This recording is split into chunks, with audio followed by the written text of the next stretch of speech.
What's up, fight fans? And we are back at it with another edition here at Round One Sports TV. I'm always your host, Round One. And yo, we got an amazing announcement, which you probably heard all over social media. Devin Haney signing to Zuffa for $100 million deal, 3-fight deal. What does this all mean? Fighters going to Zuffa.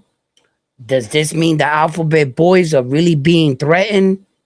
We're going to break down all that and more. So don't forget to hit that like button, subscribe to the channel, become a Round One Sports Talk member.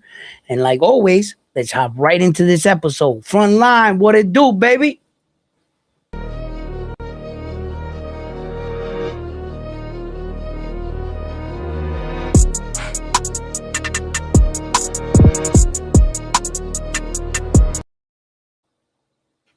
Well, well, well.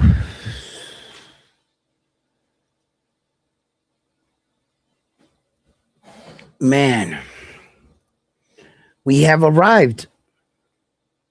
Zuffa Boxing has arrived. And they're making a pretty bold statement, I would say.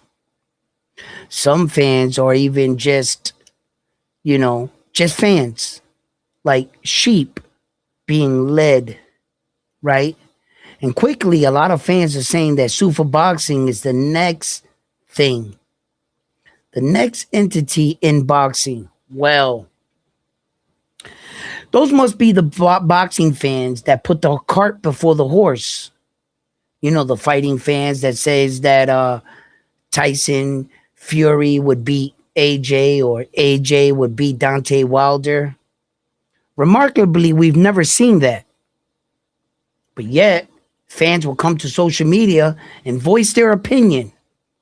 Just like the fans are coming to voice their opinion about Zuffa Boxing and what they're doing. Although, if you was to really look at everything that's being said about Zuffa, it's not all positive. I've even went further and looked at UK channels, and there has been a lot of reports about Zuffa and what they're trying to do with their fighters. I think Devin Haney and a lot of the fighters that signed on the dotted line soon will discover what Zuffa has in store for them. Meaning, the UK channels are reporting that they want to feed Jail Pataya to Billiam Smith. And they're saying like Zuffa wants the best, fighting the best constantly. And that in fact, they're going to go right through their fighters. They're going to take their fighters and they're going to put them through a meat grinder. The life expectancy for a UFC boxing fighter might just be 6 years. That's it. At the rate that Zuffa Boxing is going, they're trying to take all the new stars and take the toughest fights and put them together to prove that Zuffa Boxing is putting the best fighting the best. Well, Zuffa, this isn't mixed martial arts. This is boxing. You don't take punches for 25 minutes. You take them for 36 minutes. And although in UFC it might seem like it's a more brutal sport, name me a sport for 36 minutes you only get punched in the face and the body. In the UFC, I could wrestle you on the ground for 10 minutes. That's a third of the time. UFC fighters might retire just fine. But boxers, we pay a bigger price. And Dana White and Turki Al-Sheikh has to understand that these boxers are not sheep. And they're not punching bags. For you to come out and want to put your product and sacrifice the guys that you signed first. Because it seems like Zuffa's in here for the long haul. Right? In order to win you over as fans, what do? Business 101. You give them the biggest and exciting fights. Then you tell them, now you pay high prices. After they have you spoiled with their product, of course, things are going to change. Eventually, that Zuffa belt and their organization is going to try to push that their belt is the best belt in all of boxing. Why? Because they have the toughest fights, the toughest fighters, and the best champions. And it seems like a lot of fans are going to social media and right now raving over Zuffa. Why? Because their favorite fighter just signed on the dotted line. So they're running where their favorite fighter is headed. That's the direction their fans are running to. The fighter they support. And I understand that. But is your fighter doing the right thing? Is the Zuffa move the right way to go? I've said all of that to say this, that in the sport of boxing, it's always been a sport where we've been from the show me state. Am I right? You're going to have to show me. So in Zuffa, as a boxing entity that's coming into boxing, well, my friend, shouldn't we be reserved in the fact you're going to have to show me? Why do we allow Zuffa to come in on year one and dictate what boxing should be and how boxing should be structured? Now, I see what you're doing, Zuffa. You look like $1 billion entity that's coming around throwing money everywhere and buying out the little guy. You look like you're going to be our savior. And it's all good with all the names that you are signing. But at the end of the day, the freedom of a boxer to collect off his own pay-per-view, off his own gate and revenue, because at the end of the day, he is the one in the ring taking the punches. Not Dana White, not Zuffa. The fighter. They're in the ring taking the punches.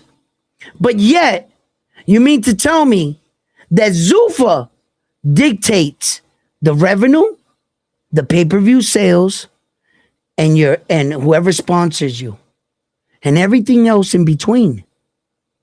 But yet, they disguise that by telling you, in Zuffa, this is the real belt, you don't pay sanctioning fees. Damn it if you don't. You pay triple sanctioning fees in Zuffa than you do in regular boxing, as a matter of fact. Why do you say that, round one? How do you have, what do you have to prove that, round one? That you pay triple? Why would you say that, round one? Why? If you take away my sponsorship, my rights to pay-per-view, and my rights to the gate, that's a triple whammy. You're entitled to that, Zuffa. You pay me on a salary, on a set-based amount. You're acting like we had we make a contract, a negotiation, and a set price. That's not how boxing works. I thought we had a Muhammad Ali Act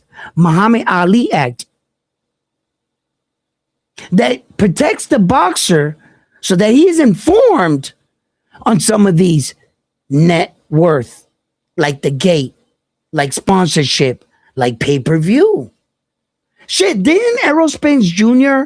make upwards of 20 million plus? How about Ryan Garcia? How about Tank Davis? How about David the Monster Benavidez? All cashed in on pay-per-view buys, but not in Zuffa. That's all theirs. But you don't pay sanctioning fees.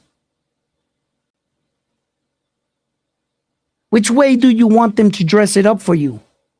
How blind as a fan do you really want to be? Do you want to turn me off right now and not hear what I have to say? Then do it. Why? Because you're scared from the truth. From the truth. And the truth is, let them prove themselves first. How many times are you going to allow something to come out, be shiny, flashy, and you, oh my God, that's got to be the way? No. You're being led to slaughter. And if I'm not right, well, then prove it. Prove it by the long years of Zuffa boxing, giving back to the boxer, supporting their world champions, treating the boxers right, making the fights we want, giving boxing a schedule. Well, damn it, let them do that first. That's all I'm saying. Do that first. Come back and talk to me. You can't come in and think that you're going to throw around a lot of money, announce big contracts. Conor Benn, 15 million. Has Conor Benn ever come out and say he got 15 million for that fight? Anyone, please. It's like I told you, that might be above our pay grade, the particulars in a contract. Not all contracts are worded the same way. And not all contracts are just cut and dry. 15 million for a fight. No, my friend. Don't be foolish. That contract was spread out through a month fights, and I told you here at Round One Sports Talk, if Conor Benn had any intentions of signing with Ed Hearn back after a one fight deal, he wouldn't have ran out like a thief in the night. And I said, expect this. Conor Benn will sign to Zuffa right after this fight. What happened? Bing, signed. And I told you, it was a $15 million contract. They're just not telling you the particulars. That's all. So I want to know what you guys think. My co-host Frontline is here up on the panel. Frontline, how you doing, my brother? What's going on? This is in the building. Can you go back and catch up on the chats? Yeah, people got a lot to say about this. Know what you guys have to say. Catch up on the chat for us, my brother. I got you. People got a lot to say. On the big screen. Michael says, I ain't even gonna read his comment. Fuck him. Kill He Batman says boxing sucks. So why you here? WMS salute. He says Bill Corden to Coach Malecki's couldn't answer any questions or provide any details. Haney's are straight bullshit. Facts. Crown. Papa Pimp Haney is talking shit with Zuffa blessing. All these YouTube pumping up weak ass Haney like if he is it. LOL. Dr. Payne says checking in from Florida, love, peace, and dreadlocks to Round One Sports Talk. Crown says Zuffa, the new USFL or XFL. Jason, saludos. He says, what up, Round One, the front line, and Devin ain't worth no 100 mil. Facts. Lance, checking in from Kick, says, hey, Montavo 74. Glad I caught you live. Stock Chasers, salute, el brother. Zuffa, boxing, numero uno. He says, what pay-per-views? Who's selling pay-per-views? You need to stop it, Round One. Tank, Canelo are the only two selling pay-per-views in America. Pay-per-view era is dead. You don't know what you made. You don't know what he made. Stop capping. Oh, it Stop. gets better. Hold on, Edward. It gets better. It gets Okay, better. go read it. Round one, I'm on your ass with the cap. I paid $13 for Paramount a month.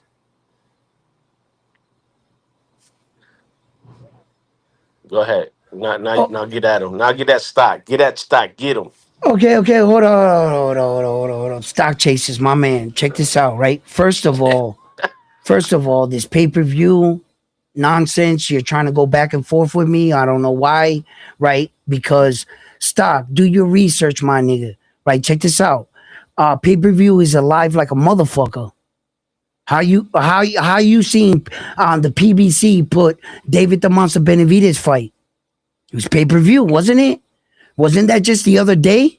So stop the cap, stock chaser.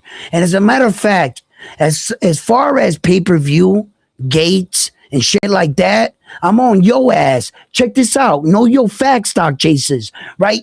Did you not just know that Naoya Inoue last Saturday broke the fucking highest fourth pay-per-view gate ever in boxing history? Yeah, that's right. The fourth.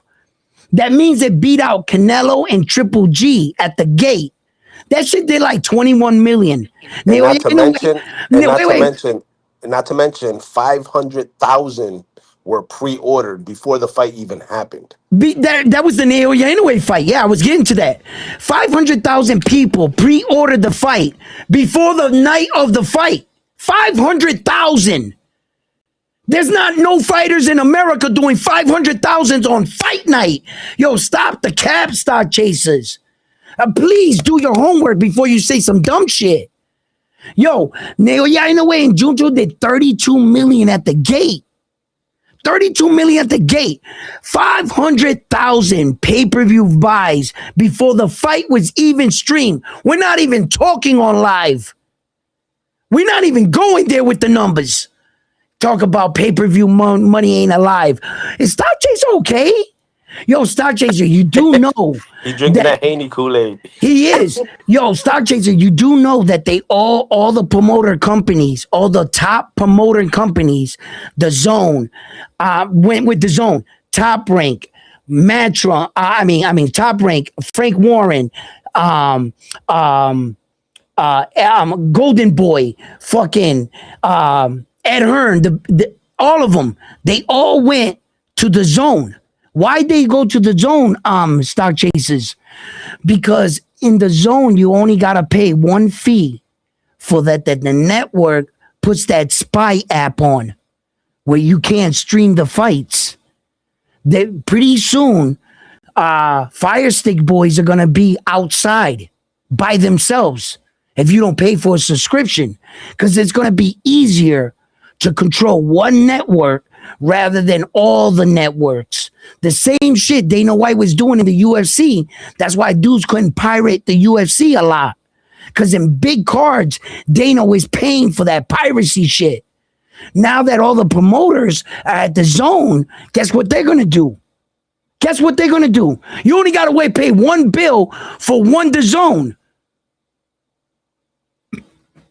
I don't know what the fuck. Pay-per-view is about to go like this. Back on a rise. We about to get back up there on pay-per-view. What they need to do actually on pay-per-view is lower the price a little bit.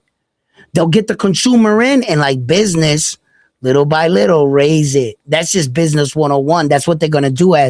They do that to us all the time. They lower gas, raise it back up. Lower it, raise it back up. That's business 101. You know what I'm saying? Yo, what is stock saying? Read the chat. Yo, shout out to True Power Media in the building. Zuffa Boxing number one. Super Saddle Boxing, who Bolts. said that? Who do you think? Stock chasers. Yo, and by the way, let's make this clear. Let's make this Stock clear. chasers on that bullshit tonight, huh? No, no, Super Boxing number one. yo, but hold He's on. But before crazy. before before I keep reading, let me make one thing clear. What? It is not official yet that Haney signed to Zuffa. There's nothing official. This is all speculations. All right, check There's this out. Check. nothing official. Is it leaning that way? Yes, but there's nothing official, and the dollar signs are not Okay, official either. This although is just the Danny Haney's Haney, capping. although Danny Haney's sending frontline David Haney checks, right, and he Get just the wants fuck to out. make Fuck sure Devin that and Bill. he's saying that there's no official, nothing official out here, right? Listen, let me tell you something, right? If you're like a fan, like Stock Chasers, right, and you're out and about with Devin Haney. And usually Devin Haney and Stock Chasers, they're gonna be holding hands. You know what I'm saying? While skipping and whistling, right? Like Bud and Turkey. Yes, exactly. They're gonna be like that, right? If you're like attached to the hip with that, you're gonna obviously migrate wherever Devin Haney goes to Zuffa. Just because Devin Haney went over to Zuffa, what does that mean? Nothing. Actually, I'm a little bit more disrespectful right now, right? Because I think if you can't make it in boxing, go to Zuffa, where they're just throwing around money. If you can't make it in professional boxing, they just go to Box Lab, Pro Box, Zuffa. No, I strike that. Pro Box and Box Lab, y'all the shit. Zuffa is not proven. That's where I'm at. Box Lab, Pro Box, y'all are worthy. Y'all got champions that came out of your organization, out of your entity. Pro Box. Some champions that came through Pro Box became world champions. I can say that much about Pro Box. Y'all the shit. Yo, Sufa, won't you show Stock Sufa, Chasers the Sufa belt? Show him the Sufa belt. Sufa. Wait, hold on.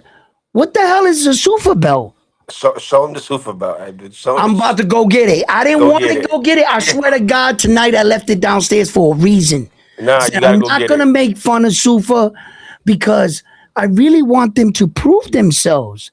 You guys might think that I'm like actually taking like a shot at Sufa, but you're not listening to me. You're not actually listening to me.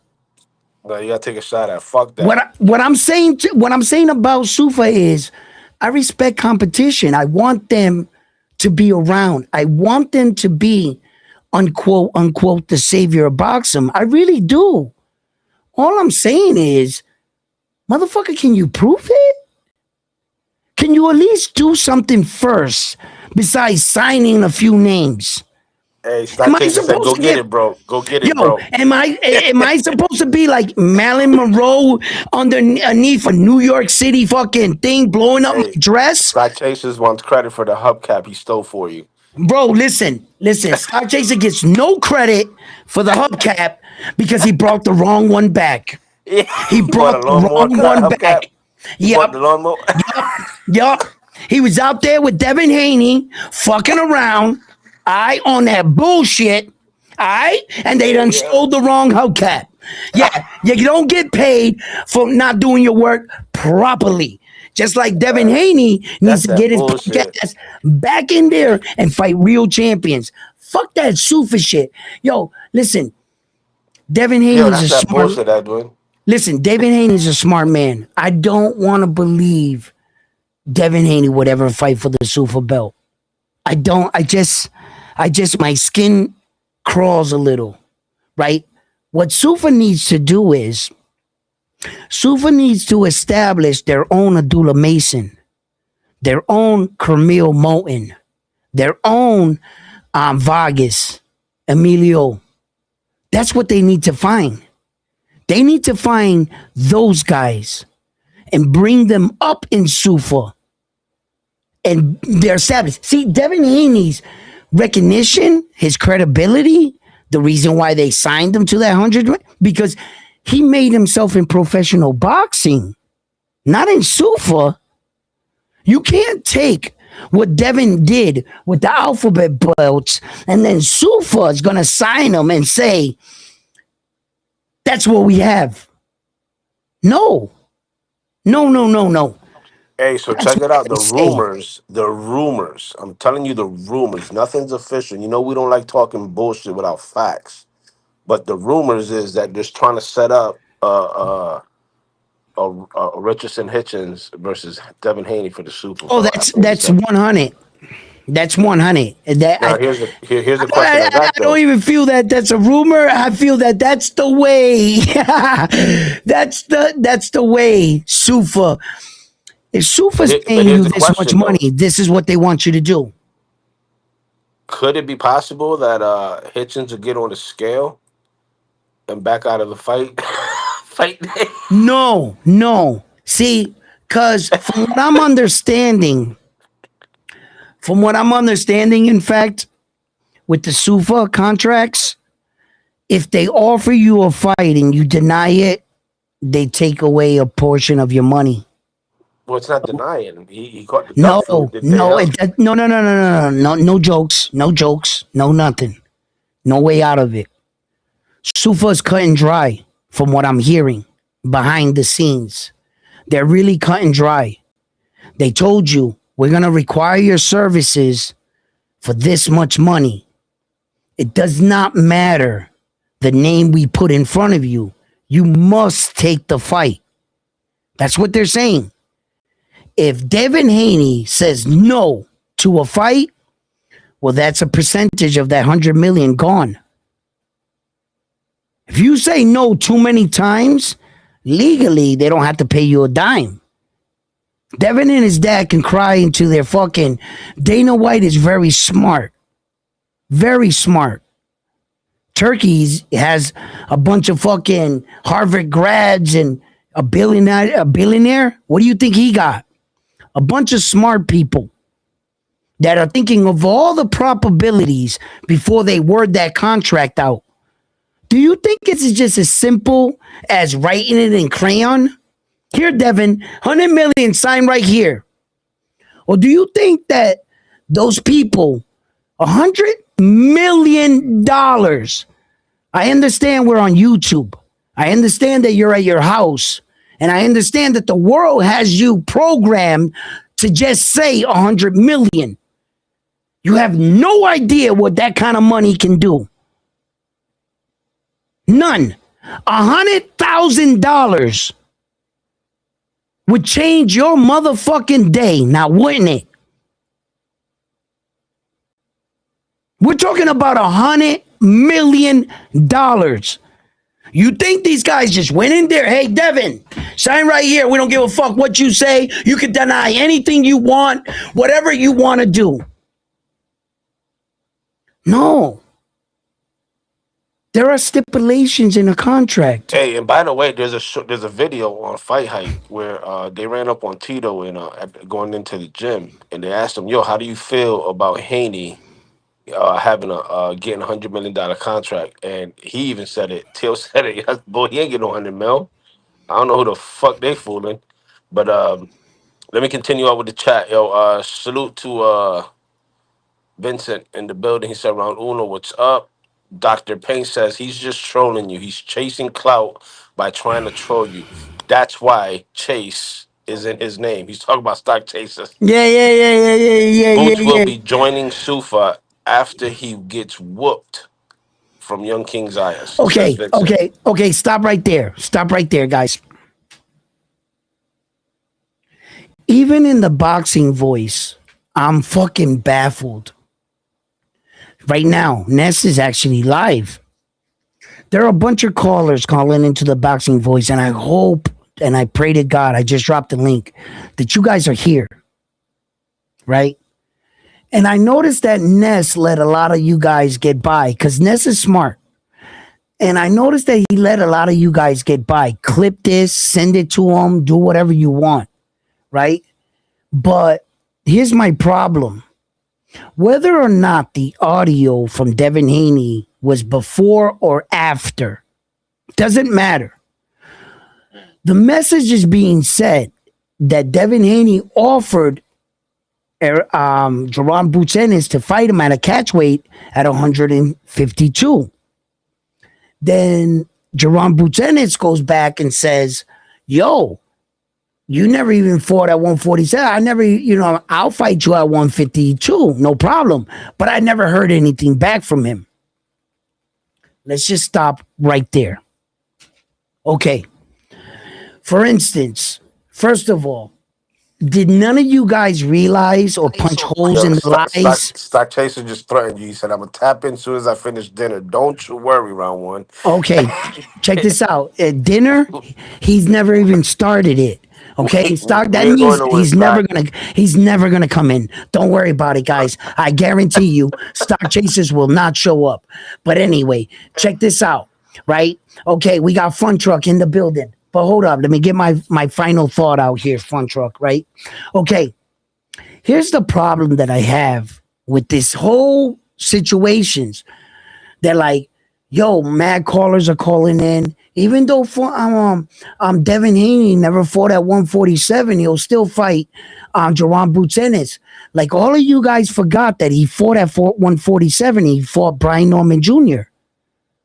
Like the entire world just got dumb. The entire boxing world just completely forgot. Didn't you beat Brian Norman Jr. at 147 for his belt? Wasn't that a sanctioned fight? Then on top of it, right? When Jerron Boots Ennis gets on and he says, well, I never heard anything back from Devin Haney for the respawn at 152. Well, Jerron Boots Ennis, don't you got a fight scheduled with Xander? Wouldn't it be like, first get past Xander, then I'll shoot you the rest of my answer? Would it be dumb as hell for Devin Haney to shoot him an answer and an agreement that I'll see you at 152 if you haven't even got past Xander? But the entire boxing world just went. Y'all never heard capping? Like y'all never heard cloud chasing? Never. Y'all never heard this shit. Bro, it was fucking clear as day. Once Jerron Boots Ennis said he never answered me, well, bro, that was apparent. I'm not going to answer you until you beat Xander. And then, oh, he never fought at 147. He fought Brian Norman Jr. Like this entire story between them, it seems like rehearsed. Like a fucking story. Oh yeah, where have I seen this before? Teofimo Lopez, Keyshawn Davis, Devin Haney, Ryan Garcia, Tank Davis, Shakur Stevenson, and the list goes on. Just to keep their names irrelevant. It's apparent. What the fuck is Jerron Boots Ennis even focusing? Why? Media. Cloud chasing. Jerron Boots Ennis, the entire world knows you're fighting Xander. Why is Devin trying to attach his name to you while he slithers to Zuffa? Why do you think that is? Now he's going to use your name to try to detract attention from what he just did. Like, I'm sitting here and I'm like, wow, nobody can see this happening? This shit is remarkable. Devin sells out boxing, runs to Zuffa for the money, right? And then uses Jerron Boots Ennis that already got a fight schedule with a bunch of hogwash.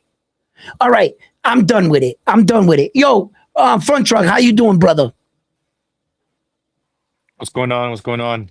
$100 million. That's a lot of money. A lot of money. Life-changing money. Fun Yeah. Truck, I what wonder. up? What's up, Frontline? I wonder how many fights that's going to be. That must be like, Three-fight deal from what? three? From what I'm being told, I mean, it was reported on the Boxing Voice. It was reporting on a couple other channels. Like Frontline said, I haven't officially seen anything from Devin or his father that says that this is actually set in stone. Not even from them. You haven't heard nothing officially from I haven't heard anything. And I've been scouring all day. All day. I've been on Devin Haney's channel. I've been on Bill's. I've been everywhere. And nothing from them, actually. Just a bunch of media sources, some good, credible reporters, yes, I gotta admit, some good sources that they're credible, reliable sources. So, and then my boy All Facts, of course. My boy All Facts reported this, I don't know how long ago. Like he was one of the first dudes I heard reporting this shit. All Facts. So if he actually gets this one right, you gotta give him a little credit, right? So my thing is this, Fun Truck, how do you feel about this move? If it is so. Well, I this is what I think, that it's gonna have to be mega fights. It's gonna be like Hitchens, Teofimo, and Ryan Garcia. I think Ryan and Devin will take those fights. At the end of the day, if it's still Turkey paying for the fights, um, I'm down for it. Devin. That's a lot of money, so you guaranteed some big fights. Yo, my brother, Yeah, can I point something out, Fun Truck, for you? yeah. You're into boxing. You work with fighters. You're a coach. You're in there on a day-to-day basis. I can imagine. And when you go back and you talk to fighters and maybe they watch the show or whatever, I just always want to get their perspective and their insight in what Turkey is doing, what he actually is. I don't want to get lost in Zuffa, the name. I don't want to get lost in it. I want to remind you guys what Turkey and Dana White actually are. The only thing they actually really are, besides the entity that is Zuffa, they're boxing promoters. Remember that. Remember that Dana White was Conor Benn's boxing promoter going into his fight with Regis. He didn't fight on Zuffa. Who was the promoter for Conor Benn? Dana White. He's a boxing promoter that works for a company. Ain't that what Oscar De La Hoya does? Frank Warren? Ed Hearn? Top Rank? Bob Arum is a promoter that works for what? A company he made. Top Rank. Keyword company. Same thing that's Dana White. Same thing that's Turkey. Don't allow the name and the entity that they're trying to sell you blind you from the fact what they just are. Promoters. Just money grabbing. The guys that never get a punch in the face somehow walk away with the biggest bag. Just remember that. Just remember that. That all these boxing promoters, the streaming, everybody, the only way they make money is because of the sacrifice boxers make. Off of their blood, sweat, and tears, they cash in. Remember this. I just want you to remember this. And Zuffa right now, as an entity, is telling you, here's our product. This is our product right here. Zuffa Boxing. What they're claiming is they're cleaning up the sport. You're not paying any sanctioning fees. We're signing the fighters. We're keeping them working. We're keeping them happy. Zuffa Boxing. That's what they're giving you. What's So really going on? What are they not telling you though? What are they not telling you? We're keeping all your sponsorships. We're keeping all the pay-per-view money. We're keeping all the gate money. We're going to pay you as a salary base. No matter if you overachieve or underachieve, we roll the dice on you. Why? Because we're your promoter. We're putting up the money. So we don't feel you're entitled to anything because you as a boxer, you ain't putting up a dime. But in pro boxing, your promoter says, I'm going to put up the money and you're entitled to pay-per-view shares. You're entitled to sponsorship. You're entitled to growth, net worth gain. And regular boxing. But in Zuffa, they take all that and they say, we don't know if your fight's going to sell. So we're taking a gamble. So we don't feel You're entitled to anything. So go in there and get punched in the face so that my pockets get filled. Sue for boxing. And they want to dress it up to you like they're taking care of us. They're taking care of us. Really, you're taking care of me? I can't get a sponsorship? I can't have a commercial? I can't pop up on somebody's television show without your permission. Everything the boxer does, Zuffa cashes in. But Here you're we not go. paying sanctioning fees. Be Yeah, but most thankful. Be thankful you're not paying sanctioning fees, but we're just going to take everything else. Precise says, yeah, but most of boxing is broke. Zuffa's paying. Listen, that's what they're telling you. Listen, hasn't it been the MO every fucking year? And listen. If I'm saying anything crazy while you're listening to me right now, right? Let's see if we can agree to one thing. Let's see if we can pull the curtain and let's see the truth together. I'm going to ask you a question. Do you agree or did you disagree? Every motherfucking year, they say the PBC is going broke. Al Haim is going out of the game. How many years consecutively that you've been hearing PBC don't have the money? They don't got the money to do this. They don't got the money to do that. But all of a sudden, they're still here putting up fights, $85 pay-per-view, and they're still tuning in. Do you not see the narrative that they're putting out? Do you not see that Turkey Al-Sheikh controls the Ring magazine? Every article, every message put out is controlled by them. They control that. They control stocks in the zone. They control stocks in Matchroom, and they own the Zuffa and the Ring. Do you not feel that you're surrounded? Or are you the type of individual that at the end, you're the last person to realize, wait a minute, I'm surrounded. You know why? Because you didn't wake up and smell the roses. And you bought into the narrative that these guys are the next big thing. Now, I got to say this every now and then. I got to bring it in there. You might think that I'm shitting on Zuffa, but I'm not. How am I shitting on Zuffa when I'm calling you out to stand on business? To show the boxing world that you're the real deal, besides throwing around money for a few fighters. You know what Zuffa is?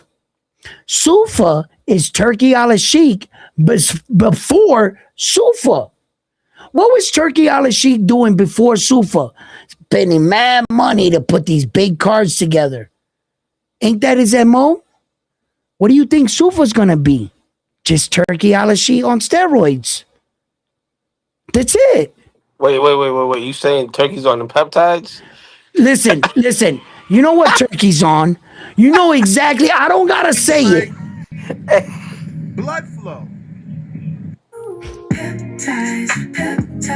Now we can't hear the music. You can't hear it? Not the music, nah. Oh my God. Listen, that shit is playing. That shit is playing in my headphones. But I hope they heard it out there. Maybe you didn't hear it. But yo, anybody, listen. I'm not playing around, right? Turkey. Listen. First of all, guys, gang, listen. Hold on. Precise has some questions. He said, you bugging round one. How many Zuffa fighters are complaining? Question. Shout out to George in the building. Stop. Mark by Real quick. 30 seconds. How many Zuffa fightings are complaining on fucking week one? Brother, have you never, like when you feed your chickens before you slaughter them, you get them fat, don't you? You don't have them starving to death to kill a starving chicken now, do you? What do? You feed it, you caress it, you let it go out to the yard, you give it sunlight, you even make a little house for it. The chicken thinks that everything's all good. It has a nice cage, everything. Until the day you come out and say, come here, little chicken, pop, snap his neck. And we're having fried chicken tonight, right? So what do you mean to tell me that just because you hear a couple fighters from Zuffa come up and speak highly of what? An organization that's paying your paycheck. I could pay anyone to say anything good about me if I'm paying the money, right? But we're not going to find out how grimy they are until shit starts coming out in the laundry. You guys got to stop being blind. I'm not shitting on Zuffa. I'm not. Throw him the belt, Andrew. You gotta go get the What I'm belt. telling you is be careful. Bro, I am a city dude, bro. I don't fall for every sad story I hear. You can't just tell me nothing. I'm from the show me state. You're gonna have to show me. Yo, shout You out to about Conquest. He's that. cooking in the chat, Edwin. Bro, yo, read the chat, catch. I'm getting the Zuffa belt. That's it. Yeah, you gotta get it. Yo, Conquest is cooking. I gotta go back because he cooking. He cooking. Wait, let me go back. The same thing any other employer did not tell you, like mandatory overtime. Crying emoji. What else he said? Take your pick. Any employer, Amazon or DoorDash, your fucking pick. You weirdos ran to Amazon delivery and YouTube. Crying emoji. Yep. Like 25% that told y'all niggas.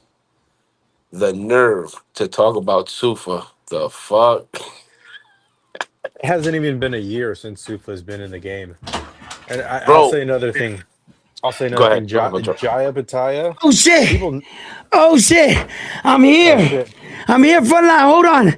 I gotta put my earpiece in. I don't know if you were reading chats, what you were doing, but I'm in the building. My name is Devin Haney, and I just won the Super belt. I guess that makes me undisputed world champion because there's only one belt. It's the Yep. easiest organization But who to did be he fight though? undisputed. Who did he fight, Woo! Edwin? Huh? Edwin, who did he fight? Who did he fight? Who did he He fight? fought a tomato can. He fought a tomato can It's hilarious.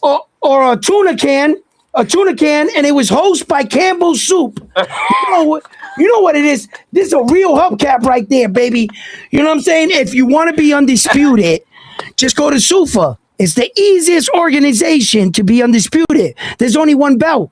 You don't got to get 4 or 5. The ring too.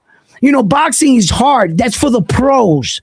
You got to get 4 belts and the ring, right? That's difficult. But if you want an easy road and you want easy money, go to Zuffa. They're giving out $100 million for fighting tomato cans. You know what I'm saying? Who's gonna be there to fight you? Hey, Edwin, hold on. Fun Truck was Doug Fun Truck was Flu, about to cook on something. Let Fun Truck cook on. Doug That's Flu, fire. Richard Hitchens. That's a fire belt. Round That one. listen, it took me. That's Listen, I made this myself. Yo, do Listen, damn, bro. you That know the looks trials and good. tribulation Edwin went through to get That's that that's hubcap? that's a real that's a hubcap. real hubcap right there. That's from 1836. A lawnmower hubcap. You know what I'm saying? You know what I mean? It's special. Special. Yo, front truck. Kick it, baby. Yeah, that's fire. But tomato cans and tuna cans is fucking sick, dude. Listen, you know that's what we fight. Top shelf tomato cans. Hey yo, fun truck. Hey yo, front truck. Stock chasers came to my crib the other day and he tried to steal it. My hubcap. You know what I'm saying? He tried to steal my hubcap. That motherfucker. I caught him outside my house. Yo, yo, front truck. What's up? What it do, That's baby? crazy. No, I don't know. Just Haney. If he goes to Zuffa, then they're gonna have to be some stipulations where I don't know. They fight for the WBO, IBO, or WBC. I think that he has big enough sway to what's going to happen with the future. Hasn't even been a year since Zuffa's been around. Right. Things are getting complicated. They pulled the belt last minute, then they put it back on the line, then they pulled it last minute. So Well, that was all just because Sufa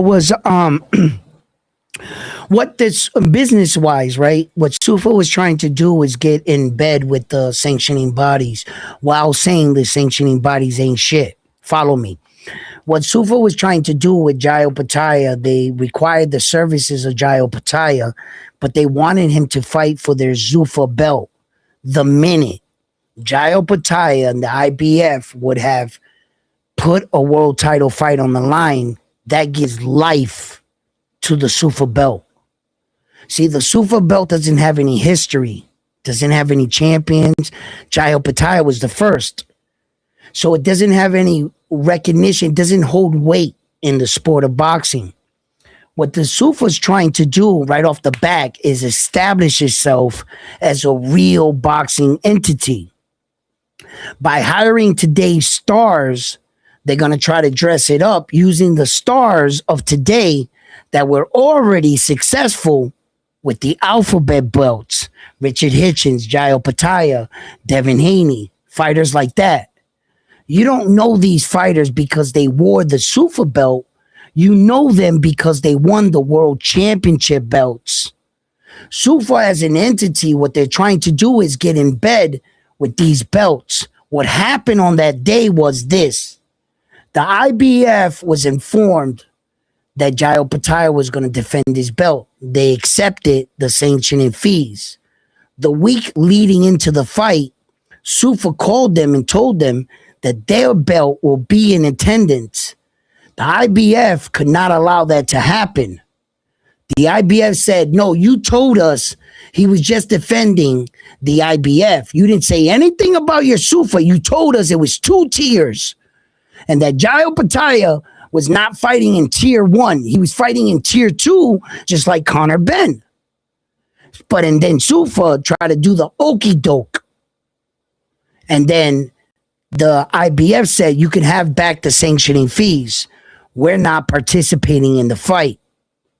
Then Dana White came out and said, we're going to sue the IBF for not participating and pulling out after you got paid the sanctioning fees. See, Dana White thought if he paid the money that it would force them to come in the ring. And the IBF said, no, we'll just give you the money back. We're not putting our belt up there. And then you knew that Dana White's plan had failed. And what Dana White himself revealed his plan. After the IBF pulled out of the fight with the Zuffa belt, what did Jayo Pataya do right after the fight? He put on the Zuffa belt and the IBF. Dana White demanded that he put the IBF and the Zuffa to still try to give life to the Zuffa belt that has no history or no legacy. Right?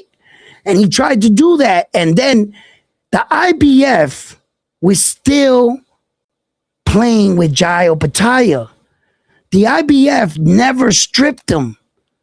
They never stripped him in the beginning. Because they say, Jayo Pataya, go get your money. We're cool with that. You can still be champion.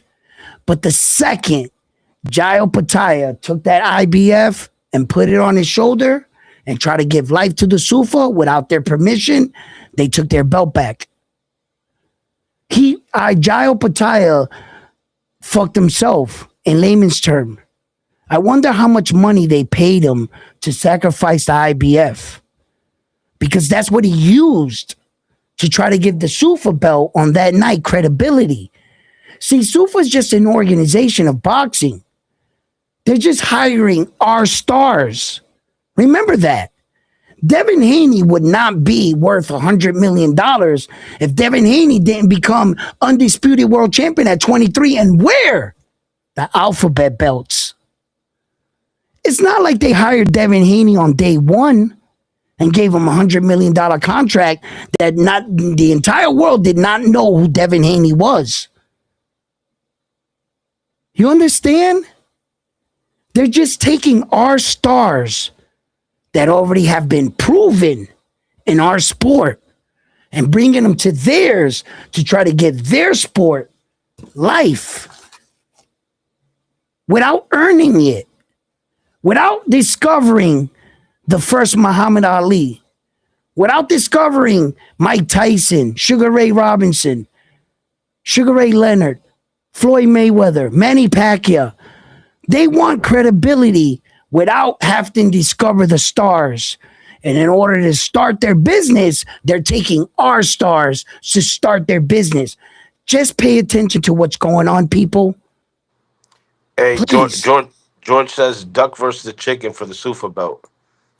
let's go. In a Walmart parking lot, sponsored by Campbell's. You know what I mean? Hey, it's gotta happen in the Save a Lot parking lot.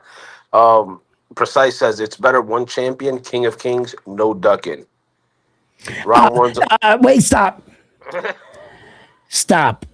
Stop. One belt, King of Kings, no ducking. One belt doesn't seem harder than trying to get 4 belts. Now, does it? If you get 4 in the ring, then now you're a king. But you mean every single time a fighter knocks off another fighter and gets that one belt, now he's king? No title defenses, no nothing. Now he loses. Now all of a sudden this guy is king? Is that what you're saying? Without that's what it sounds like. without a dominant reign. Because with only one belt, you've only achieved the status of one belt. Usyk has 4 belts in the ring or whatever. He's going to get that back eventually. Naoya Inoue got legitimately 4 belts in the ring, right? There's only one champion but him. And he's proven that by getting all the 4 belts. You can't really prove yourself to be king by just grabbing one belt. Shit, everybody can do that. Might as well just go over and fight in Zuffa, where it's only one belt champion. That's easy. That's like kindergarten for boxing, one belt. You mean to tell me all you got to do is go over there and get one belt? What is that, fucking amateur night at the Apollo? I got to get 5 belts to get my fucking recognition in real boxing, real gladiator shit. One belt gives you that recognition? Just one. My God, how easy is that? Let's go to Zuffa, bro. And fucking just get one belt. You're a king, according to this guy. You know what I mean? One belt. Hogwash. Hogwash. I need 5. I want all of them. Go read Yo. the chat, frontline. It's ridiculous. It's ridiculous. Ridiculous. Dr. I'm telling you. One belt. Dr. Pate says round one is on fire tonight. Laugh my fucking ass off. Crown says PBC and the WBC declared war on Zuffa. Dr. Paint says, Let's get it. yo, Edwin, I had no idea you had that belt. I'm heated. You didn't call me and show me that I'm rolling over here. He said, Yo, hold on. You upset I didn't tell you how good the cheese was? You know what I'm saying? Now you gotta call your grandmother and smack her. You know what I mean? Yo, I should have warned you before, you know what I'm saying? I should have warned. My bag. All right, go ahead, frontline, read the chat. he said, I'm dying over here. Send help to Florida. I can't breathe. Ha ha ha. Yo, see? I should have warned them. I'm sorry. Jason says, if Devin gets $100 million from Zuffa, he better win his fights by knockout. Damn it, if that ain't true. Shows says, Zuffa sound like easy money, less stress. Less stress. Only one belt. What the fuck? All I gotta do is win one belt. And according to some people, I'm the king. Bro, are you serious? Hey, I wish you had that Adrian Broner clip where you just shut that soft ass shit up. Yo. Don't bring AB up, bro, because my heart is broken for that dude. It really is, bro. It really is, man. That's a 4-division world champion right there, ladies and gentlemen. God damn it if that didn't fucking hurt today. I didn't find that funny at all. When they showed him in that Las Vegas fucking thing doing like monkey, like a gorilla and shit. Yeah, that's cool. I get it, Adrian Broner. You were drunk. You were having a good time. Why can't a man have a good time? Yo, but AB, my nigga. Yo, AB, you a 4-division world champion, AB. AB, yo, out of all the men in the world that ever made 4 divisions, AB, you're on that list. As a gladiator, AB. As a fucking warrior. Yo, that broke my heart, bro. I didn't find that humorous in no sense of the word. A lot of times I'm like, look at AB, he's being a dick. He's doing this, he's on these chicks, he got 10 kids, this, that, whatever. But yo, my soul cried today when I saw that for AB. Not for the first time, but I think for the first time in a long time, I was like, that man needs help. He needs help, man. Yo, if you guys love this dude and you close to him, to AB, and anybody can really get this message to him out, yo, I don't give a fuck. Knock him over the head, knock him out and bring him somewhere. If you love that man, he's not gonna get the help in Las Vegas. It's not gonna come. You're gonna have to do something severe. That right there, that, my friends, as a fighter, like a box, like the way I think we should be revered, we should be honored as men. We're the toughest men. Yeah, you might be smart. You can put together a fucking iPhone, but I'll fucking break your jaw. Like the fighters of the world, Hey. like it's just, You know what's sad about this shit too, it's Edwin? just so sad, That's- man. It's just The motherfuckers that be around them that encourage them. bunch of yes men, bunch of yes motherfuckers. That's the Just, fucked up part. just that shit hurt. You know that what? shit hurt. You know what That it shit is hurt. though, is that these motherfuckers are all about clicks and Yeah. content. That's all they give Mhm. a fuck about. They don't Yeah, give a fuck about a dude's well-being. Usually, You know what I mean? usually, like I'll be on my bullshit and shit. And I'll be like, I'll make fun of AB with everybody else, but that was distasteful in the worst way. Like I was embarrassed for him, and that takes a lot for me. You gotta understand, I got a high tolerance for being embarrassed, bro. I be acting like a square on these TV shows all the time. That's all I'm trying to do is stop from being what I once was, and all I want to be today is a square. I want to be awkward. I want to be this, that. Yo, fuck it, right? Sometimes I say dumb shit, but it doesn't matter because I'm trying to evolve.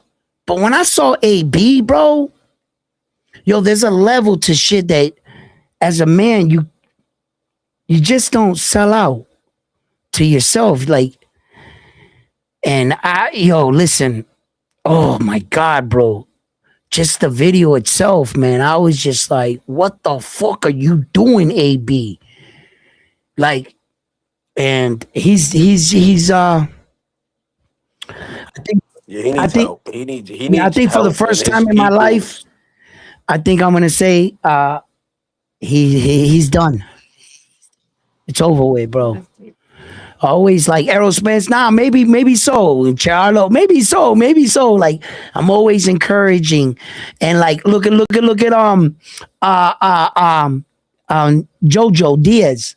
He won 2 of his last 10 fights, and I'm like, come on, Jojo, you can do it.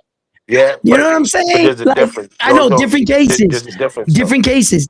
No. It's not even about cases because Jojo Diaz was heavy on alcohol. and shit like but that, no, he's turning around. But he went to rehab. He He got got and he turned help. himself around. He's just not on the winning And side. he- That's all. And I don't want him to get discouraged. It- and I'm motivating It him. don't matter. Yes.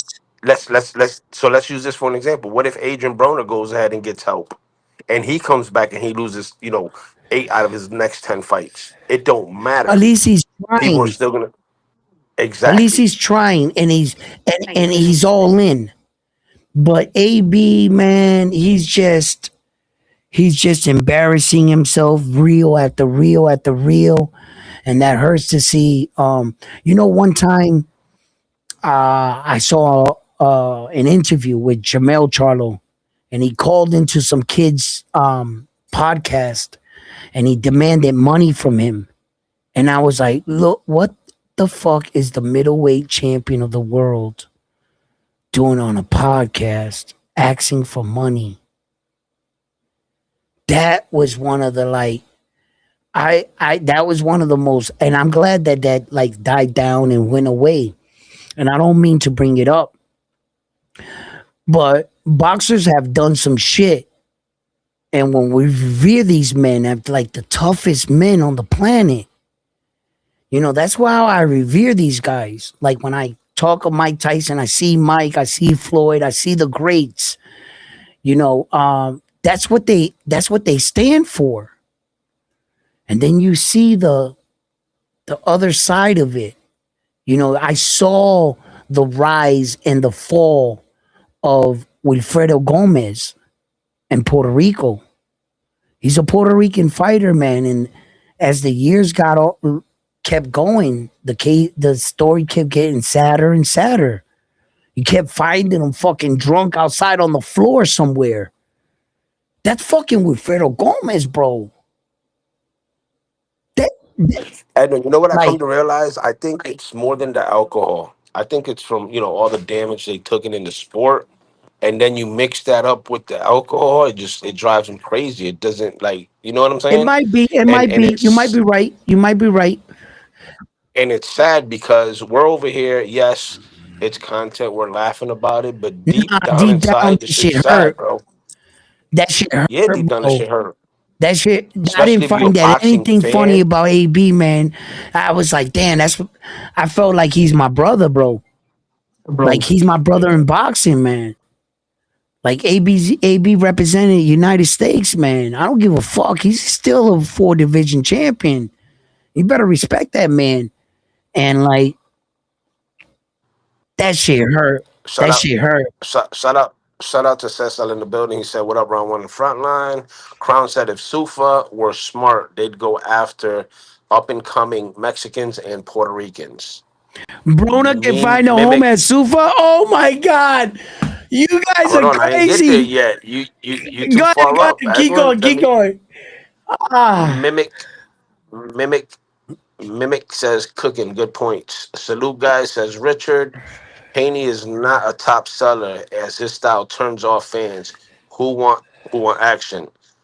Precise says boxing did it to themselves. They haven't been giving us fights.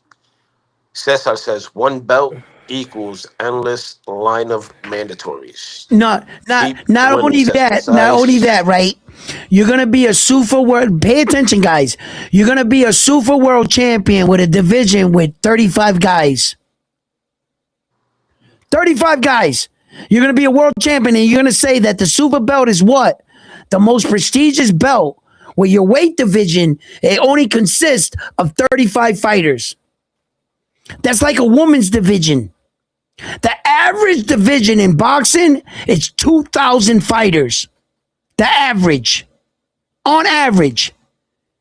You mean to tell me that the Sufa Championship is the king of kings with 35 guys in your weight division? Frontline, please keep reading the chat. Let's wake up these fans. They're trying to make boxing a household product. Casuals don't understand all these belts. That's what Precise says. And thousands, if a fighter says Cesar. Precise says the best fights, the best. I don't understand the issue. Richard says the only king for Edwin is Inoue. Pound for pound king says round one, any half decent super fighter could have done what Haney did to become undisputed. Fought one Cambosos for everything. Stop. Stop. Stop right there. That's exactly what I'm talking about. What Sufa fighter has been established that can do what Devin Haney do? Please enlighten us. Or you, as a fan, not putting the cart before the horse. You're assuming that the Sufa champions or fighters are going to be better than Devin Haney. Name me one Sufa champion or fighter that can do what Devin Haney do right now in the chat. Because you enlightened us here at Round One Sports Talk with your comment. So please, I'm asking you, educate us. Educate us. Tell me what Sufa champion has been more dominant than Devin Haney. Please. No. What he said, you misunderstood what he No. said. It's going to go back down He to said that. Go ahead. round one, any half decent super fighter. Stop. Any half decent Sufa fighter. Super Okay. fighter. What? Could have done. Stop. What is a half decent Zuffa fighter for you if you don't have any? You only got Jai Pataya with one fight, Connor Ben with one fight, Edwin, one fight. listen, listen to the whole comment. He says any decent half Sufa Where fighter does he get this could information have from? done could have done what Haney did to become Okay, now undisputed. stop once again, Frontline. He fought one Cambosis for everything. Okay, wait, stop right there. Even if Devin Haney fought one Camboza for everything, which he came into the fight with one belt, Devin Haney, George Camboza only had 3.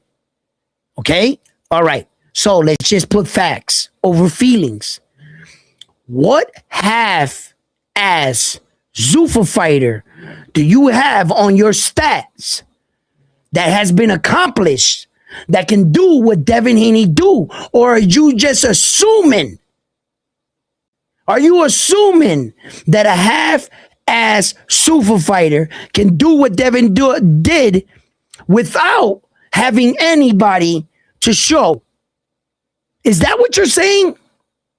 Because Zuffa is not established. Zuffa has no fighter that has went on no run. There has been no run for Zuffa. So where do you get this information? Where do you get the information that any half-wit Zuffa fighter could do what Devin Haney did? Where do you get that from? If you don't got that, tell me. Jai Pataya with one fight can do that. Connor Ben with one fight can do that. Because that's all you have. Name me another half-wit Zuffa fighter that can do what Devin Haney did, please. Edwin, let me ask you something. How many undisputeds does Haney have? Just the one, right? At 35? Yes, at 23 years old. Okay. So the point that he's trying to get across is it's going over your No, head. it's not. Cambosis is a nobody. No, Cambosis is a somebody. Cambosis is a No, nobody. Cambosis is a somebody. Camboza beat Teofimo Lopez for 3 belts. Who's another nobody? No, that beat Loma, a 2-time gold medalist. Stop it. You sound like them.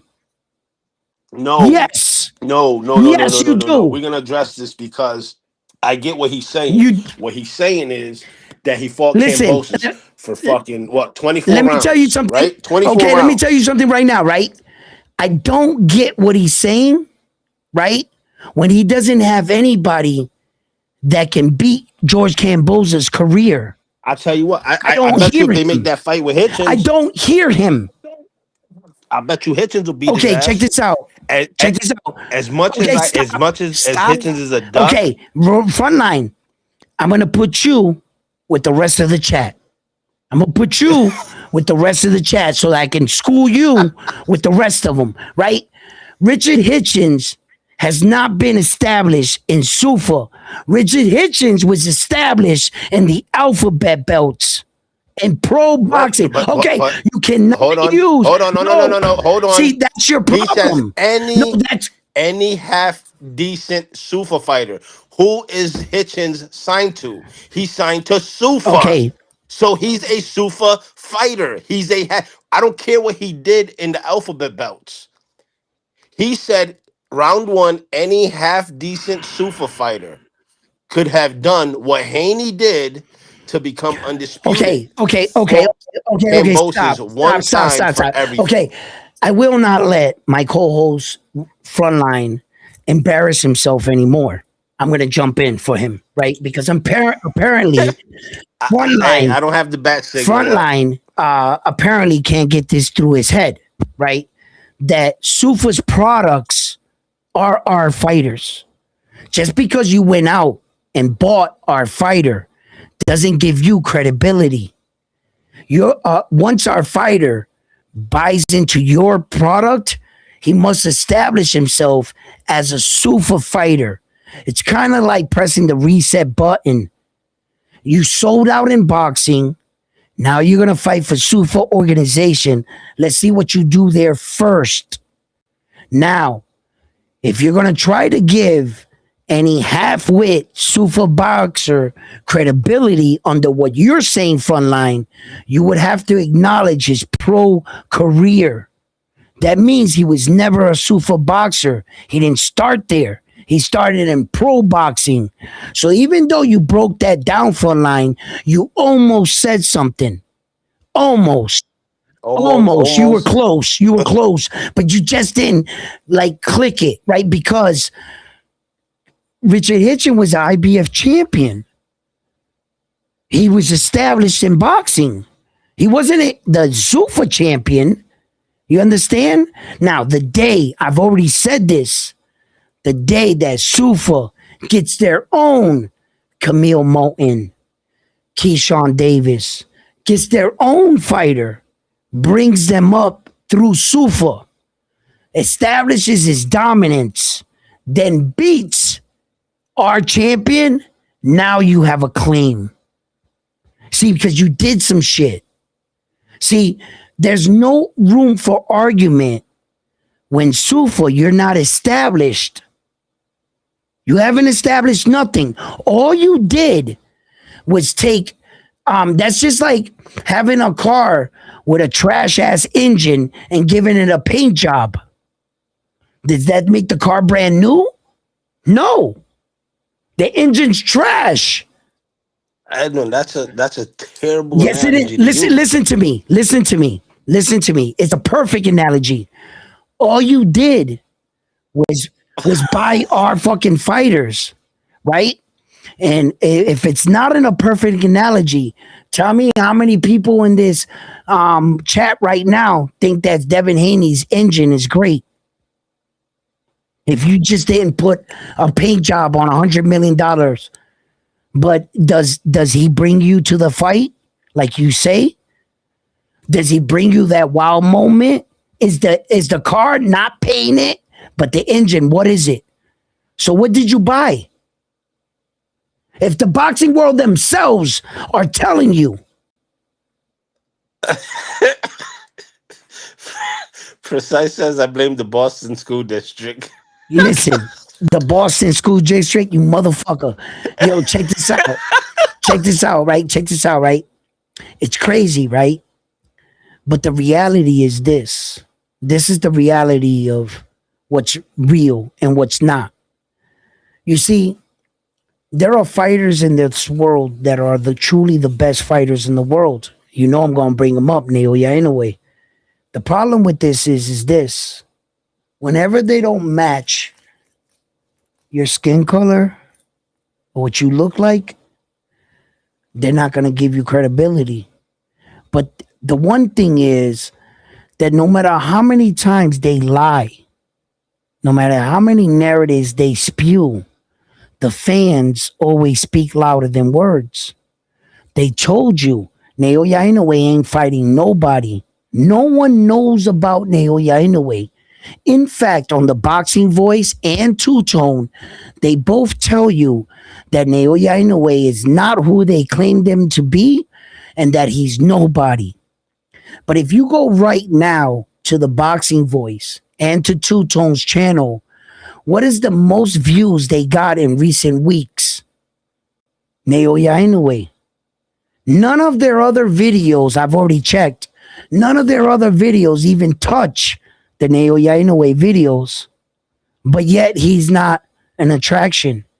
But yet he's not popular. But yet he's not the face of boxing. They want you to believe that David the Monster Benavidez is the face of boxing. Really? How much did David the Monster Benavidez do on pay-per-view? How much did he do on ticket sales? What did Naoya Inoue do on ticket sales? And what did he do on pay-per-view? He tripled David the Monster Benavidez' performance. But according to Two Tone, David the Monster Benavidez should be the number one. Yeah, people tuned in for the head. But That's hold what up. they tuned in for. Why is it Naoya Inoue's views tripled, almost 4 times the views of any of their views? Why is it that I tuned in here and I got 14,000 views on Naoya Inoue? Why is it that I don't get 14,000 views for Devin Haney? Why isn't it that I don't get 14,000 views for David the Monster Benavidez. Why? Because although they're going to tell you that Naoya Inoue is not the face of boxing and that he's not selling and that nobody knows about him, miraculously, whenever they mention his name, their views triple, not double, triple. But yet, you guys are not catching on. Yet, it might be the schools in boxing that has me blind to the truth. It's just evidence. You can't prove me wrong, because if you did, you would actually have to go over there and look for yourself, then come back here and notice the truth. There is nobody, and I mean nobody, in boxing doing it like this dude. And let me tell you something right now, just to put it in retrospect, just, let this sit in for a second. A bantamweight fighter did better than you, David the Monster Benavidez, at cruiserweight, at 168, at 154, at 147, at 135, and 130. He outsold all those weight divisions this year. So who is the face of boxing? Or who do they want you to tell you is the face of boxing? Because Naoya Inoue does not fit their profile. Naoya Inoue doesn't look or speak English or nothing. He's a little guy. You mean a super bantamweight champion is outperforming you? You mean... Hey, they did Americanize him when he fought. Check it out. Wait. Check this out. Let this sink in. You mean that Junto fight on pay-per-view sales and on the gate of the fight, it's the fourth highest revenue street gate in boxing history. The fourth highest out of every fight ever put in boxing. Naoya Inoue and Junto is in the record books for the fourth highest gate. Forget Gervonta Tank Davis and his little Barkley $5 million gate. Naoya Inoue made $32 million at the gate. $32 million. Tank Davis can't hold his jockstrap when it comes to gates. But yet, they're going to sit here and lie to you. Two-Tone, my man, that's my dude. You see his pound for pound list? That shit look like the ESPYs awards, the Source Awards. That shit look like the fucking, talk about bias. Bro, there was all Latin and black dudes on there. Naoya Inoue on his was 9th. I was like, God damn, bro. All 8, and I'm talking all eight of the guys that he had in front of Naoya Inoue's combined together didn't do the gate that Naoya Inoue did. Why don't you put up his list? Put it up. It's just embarrassing. I would never put that on my channel. That shit is ridiculous. I'm sorry, Two-Tone. You're my man and everything, but god damn, is that a casual fan? That is a fucking straight up popular list. Whoever you think is popular. He's just supporting black fighters, including David the Monster Benavidez, which is Latin black fighter. Same shit. All Latin fighters, black fighters, same shit. Right? So yeah, that's what he's doing. Yo, but at least he threw Inoue in there. Yeah, number 9. Who gives a fuck about the number 9 fighter in the world? Remarkably, according to Two-Tone, right? David the Monster Benavidez is number 1. Well, I like David the Monster Benavidez. I don't like shitting on any of my American fighters, Mexican fighters, shit like that. I don't like shitting on no fighter. But when I gotta talk the truth, I gotta just at least talk the truth. You guys do know that an entire section of the David, the Monster, and Zuldo fight was closed off. They didn't sell out. And I don't mean to bring this up, but that's just facts. Naoya Inoue sold 55,000 in Japan. People flew from America out there to go see him fight. But yet, he's not the face of boxing. Yet, he's not better than these guys. When has Devin Haney ever fought in front of 55,000 fans? I'll wait. Not even when he fought Loma. Yo, and Inoue also sold out on the headbutt and pillows. Shut too. the fuck up. Yo, listen, Frontline, you're about to get cut off. Listen, you're fucking up my flow. Look, it's just the reality of it. The truth is the truth, guys. You want to know what sucks, though? Here's the reality to it. Here's the reality. I blame this on us, the American fans. For about 35 years, for at least 35 years, for as long as I can remember, the American fans always seem to support native countries all the time. It's hard for the American fans to support an American fighter. I've realized that. It's hard to be a star in America. What Tank Davis did, and what some fighters, fewer fighters, in fact, like Devin Haney, Shakur, at least they're up there. How many more fighters can you name without being supported by the American public? You can't name Jaron Boots Ennis because he is not accepted by America. Jaron Boots Ennis is only accepted by Philly. If you're not informed, just because there's a few you fans sprinkled here and there throughout the world, doesn't mean Jaron Boots Ennis is American accepted. No, he's not. By far. Tank, yes. Jake Pauls, yes. Ryan Garcia, yes. Shakur Stevenson? Not too sure about that. Not too sure about that. I don't think. Hey, shout out to Lloyd and shout out to Low Key and Rip. And then Jack back also in the building. Rip says, did anyone see Nakatani's face during the after fight interview? He got starched up really bad. He had a fractured orbital. Fucking headbutt. The headbutt is Shut the hell up, Frontline. Stop spreading fucking rumors. Yo, that's what I talked about. About who had the tougher fight. Naoya Inoue versus Junto or David the Monster Benavidez versus Zuldo. Now, Zuldo, I told you, all he did was come forward. He thought he can walk through David the Monster Benavidez' punching power. That's what he thought. And David the Monster Benavidez fractured his orbital bone and Zuldo quit. He said, oh shit, that's enough.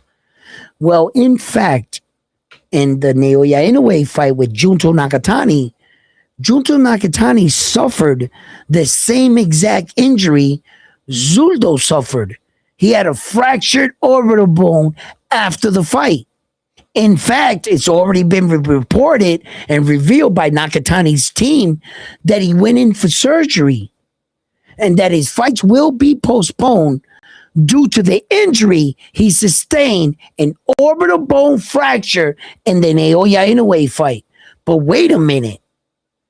When David the Monster Benavidez' opponent, Zuldo, suffered an orbital bone fracture, he quit. When Junto suffered an orbital bone fracture, he went to 12 rounds. Whose guy was tougher? Please explain this to me like I'm a 5-year-old kid. Junto is under surgery for a broken fractured orbital bone.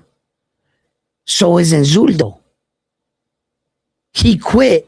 He kept going. Naoya Inoue suffered the same injury in the Nonito Donaire fight in the second round. and he went 10 more rounds with a fractured orbital bone. But Zurdo checked out. Who had the tougher fighter? What you say? He took the Mexican knee. The Mexican knee. No, my bag. He took the Mexican shoulder, the tear. He had the Mexican tear. You know what I'm saying? Your boy quit. The Japanese dude, he went on with the best fighter in the world. Naoya Inoue, mind you. Naoya Inoue was top number 1 or 2 on anybody's pound for pound list. So Junto's opponent was number 1, number 2. Where was Zurdo ranked on the pound for pound list? Where was David the Monster Benavidez ranked on the pound for pound list? Yeah, that's what I thought. But Naoya Inoue was number 1 or number 2, and Junto was either number 6 or number 7 on the pound for pound list, and everybody's list. Where was Zurdo and David the Monster Benavidez? Bro, David brought us blood. He brought us the knockout. I'm not denying that. That is the greatest prize in boxing. But I've seen 1,000 knockouts. I'm not saying that knockouts get old, because that shit never gets old, right? I fucking had a great time when I saw David stop Zurdo. I was impressed. But although I was impressed, I still didn't blind me to the fact of what I was witnessing that morning with Naoya Inoue and Junto. When I saw them fight, I said this 1,000 times. That shit looked like a fucking mongoose and a king cobra. They were like, yo, that shit was so skilled, right? I mean, I could talk about this for days. Their fight was just so much better than David the Monster Benavidez and Zurdo. Zurdo and David the Monster Benavidez brought us blood, brought us excitement, brought us the stoppage. But the eloquence, Cesar says, man. Cesar says Zurdo caught a whole 3-piece elbow combo, bro. Okay, check this out. The 3-piece combo didn't lose him the fight. I'll award you the 3-piece combo. He didn't lose the fight because of the 3-piece combo. Did he? What did he do for 6 rounds? That's why he lost the fight. Stop blaming it on 3 elbows. 3 elbows did not cost you the fight. It was apparent, clear as day. The elbow struck, boom. And I told you guys, fouls happen every day in all sports. A guy can be dribbling in front of you. A guy steps on his toe, steps on his foot. When you're framing in boxing or trying to avoid another punch, situations happen. Headbutts collide. Ball-grown shots happen. Because I punch you in the balls, that cost you the fight. Because I headbutted you, that cost you the fight. When Tim Tszyu got headbutted by Sebastian Fundora in the 2nd round, did that cost Tim Tszyu the fight? No. What caused Tim Tszyu the fight was him getting his ass whooped every round. That's what cost him the fight. Now, the blood, could it impede his vision? Yes. Could it play a factor in his situation? Yes, right? But in Zurdo's situation, he took 3 elbows. And when I look at the fight, for 6 rounds, he got his ass whooped. And when I saw the fight, and I saw the punch that did the damage to the eye, it wasn't an elbow that did the damage. No. Because let me tell you something. The last elbow that struck tells everything.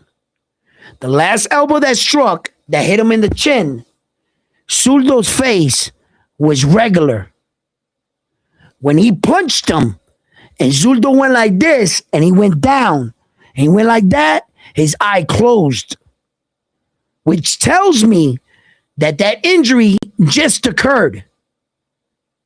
You gotta take it for what it is. Like, his eye wasn't going and closing by rounds. That was instant. From the minute David punched him with that shot, that he went down, his eye went and closed.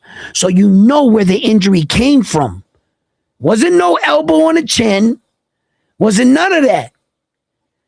You got your ass whooped.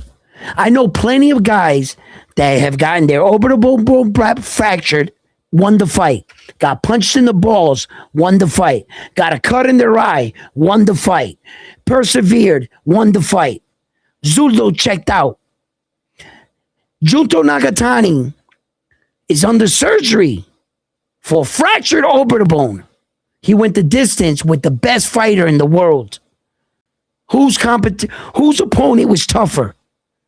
A guy that was moving, fighting with the top guy, making the top guy overthink. Junto had Naoya Inoue sometime overthinking. And in some cases, he had him at a stalemate. What did Zurdo do with David? He walked right towards him. How hard is it to punch a punching bag? How hard is it? I'm just saying. I'm not downplaying David's performance. I'm not downplaying his performance. I'm just saying that although David did some great shit, because you got to admire that 25-pound weight jump that David did. Like, that can't be overlooked. That was difficult in itself. I didn't think David was going to do as good as he did. He overperformed my expectations of him. Yeah, but don't forget that David Benavidez was a chunky kid growing up. No. So the weight on him, it didn't matter. It didn't matter. I didn't listen to none of that shit. I didn't listen to no fans that told me that dumb shit. David walks around 220. I was like, who the fuck told you that? Are you with David right now? Are you next to him when he's standing on the scale? How do you know that he weighs that? You're just repeating what you heard from some fucking content creator. That's all you're doing. Because apparently I'm listening to what David tells me. That's all I care about. What actually the fighter. And David told me out of himself, out of his own mouth, bro, I didn't have to cut weight. So if you didn't have to cut 1 pound, David, this is what David said. I didn't cut no weight. You didn't even make 200 pounds. You came in 196. So how the fuck do you walk around at 220 like all these content creators are saying? Because it would be intelligent that if you had no problem walking around at 220, well then fucking train at 210, 215, 220. Then the night of the fight, cut weight, make the 200 and replenish your extra 20 pounds. Just like Zurdo did. You're a true cruiserweight. Because you got to cut weight to make cruiserweight.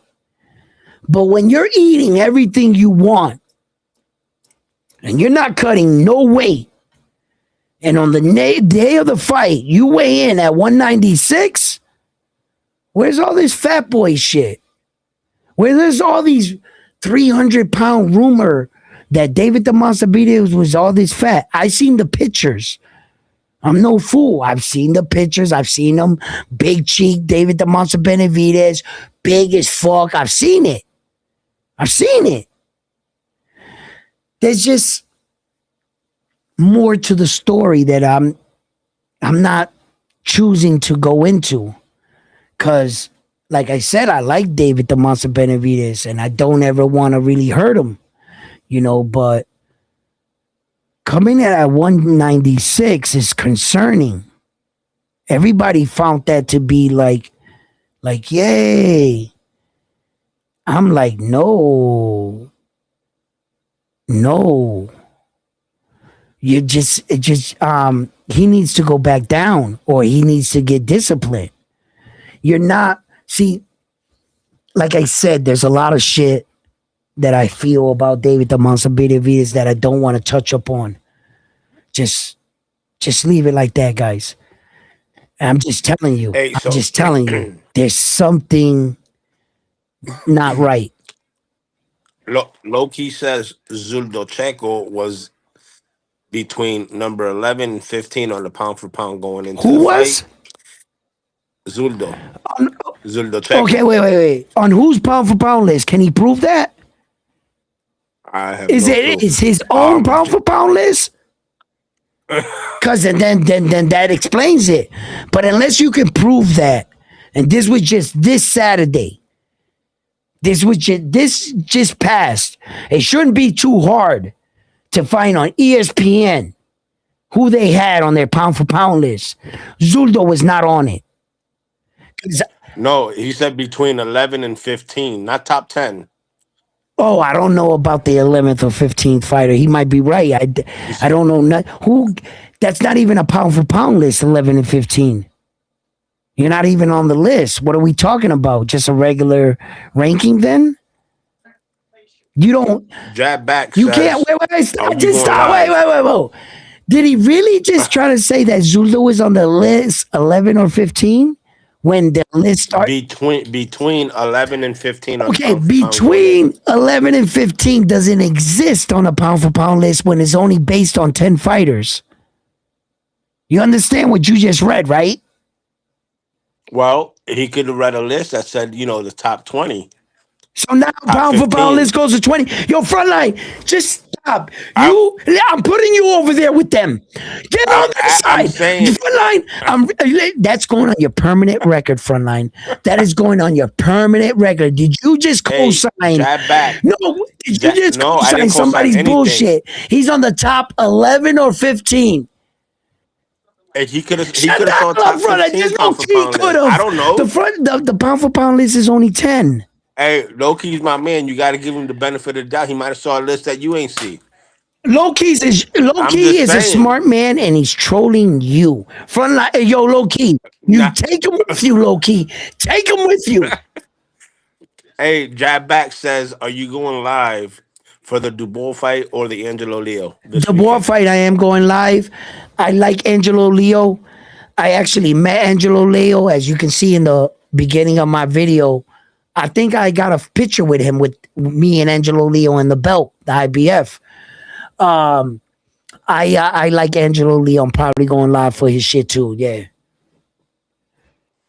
All right, Cesar says, Suldo was doing okay. David couldn't keep up that volume in the new division, bruh. The fight was gonna get decided in the later rounds. In the later rounds, what do you mean? Yeah. I'm a little lost. Explain that to me again. Suldo was doing He was okay. doing okay. Well, yeah, okay. I can see one or two. David couldn't have kept up that volume in a new division, bruh. The fight was gonna get decided in the late rounds, 100%. Well, well, I mean, see, that's that bullshit about if my aunt had a dick, she'd be my uncle.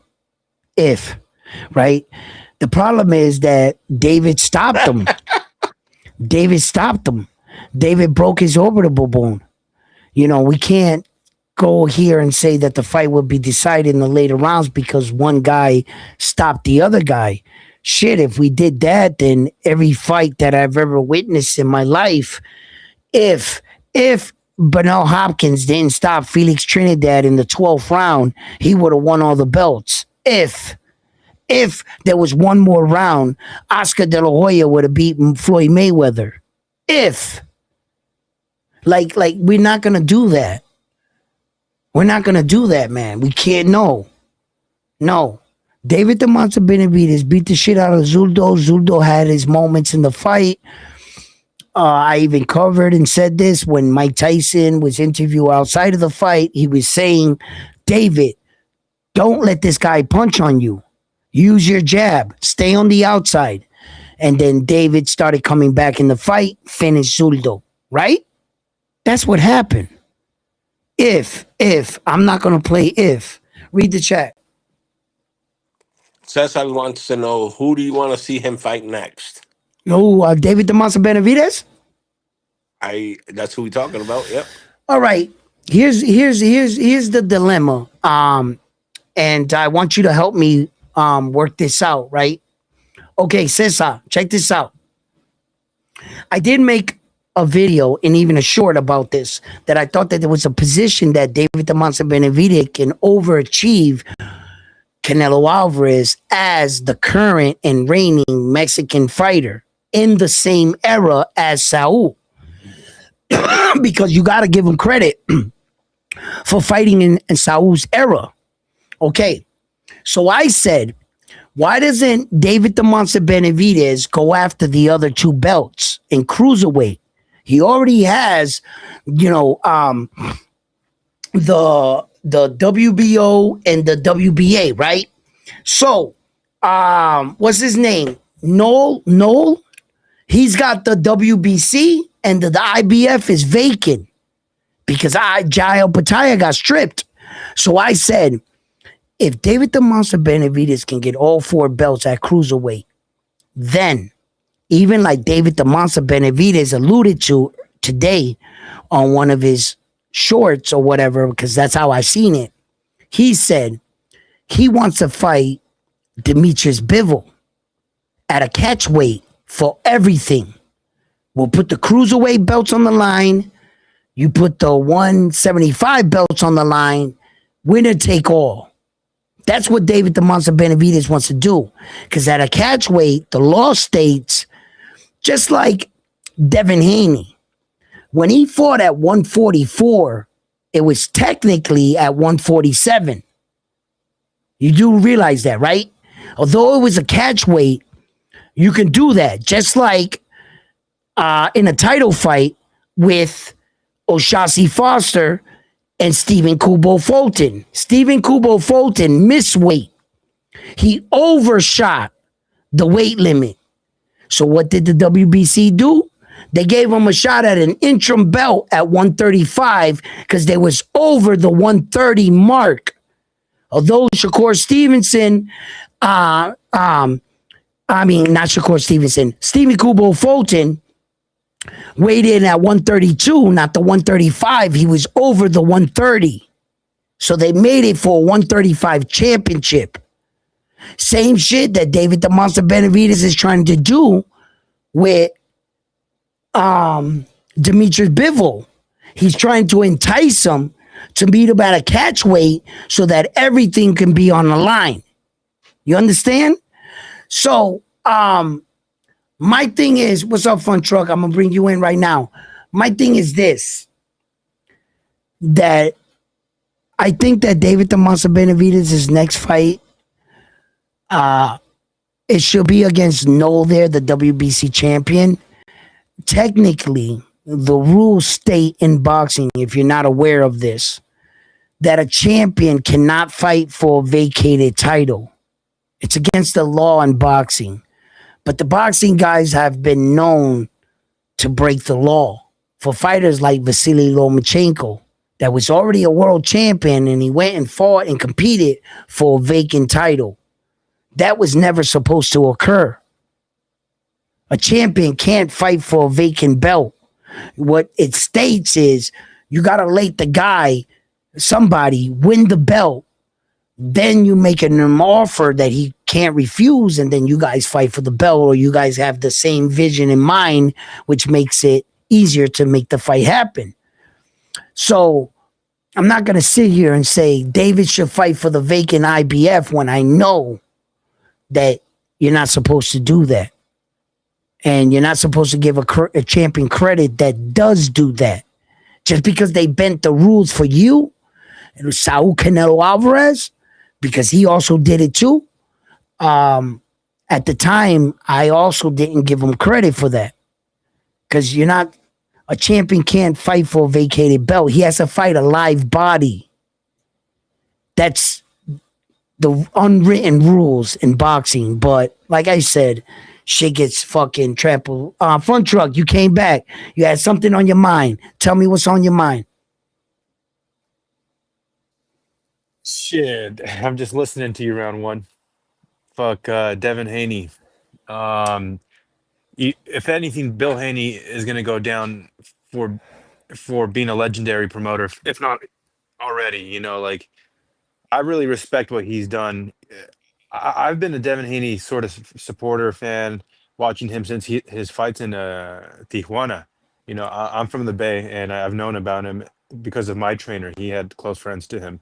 So Hmm. the fact that I've seen this play out like from the very jump, it's kind of like impressive. 100 million bucks, whether it happens.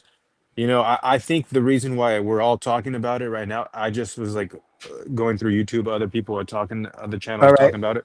I think that the reason we're talking about it so much is because we can believe it. Absolutely. Like especially with Connor Ben getting 15 million recently, like and crazy payouts.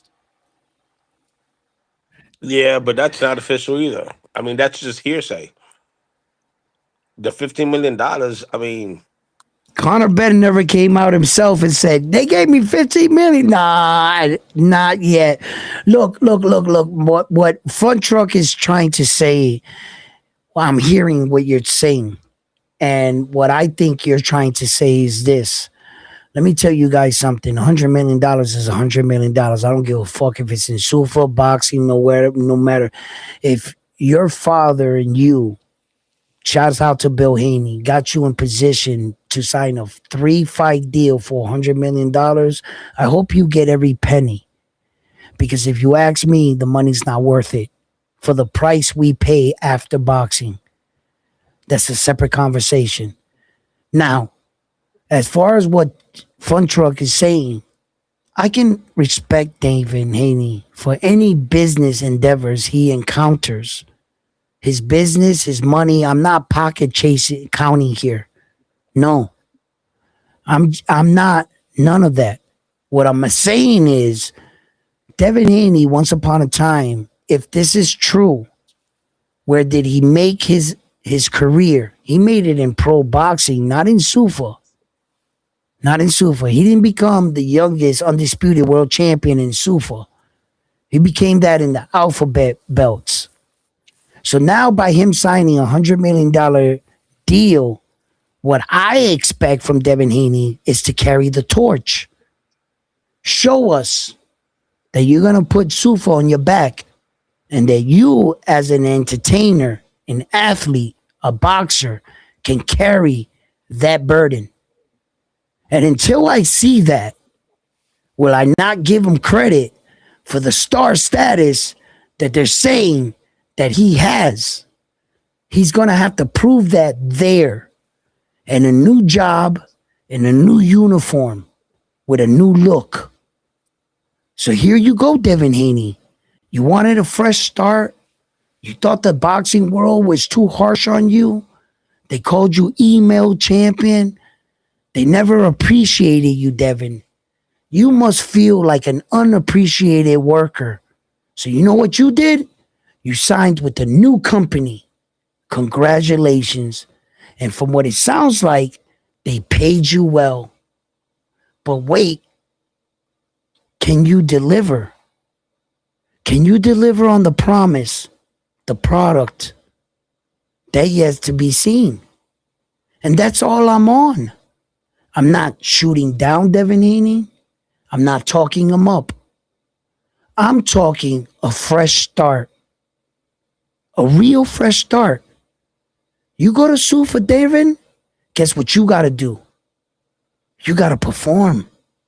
You got to give Sufa what they paid for. They don't want no Tom and Jerry, Devin.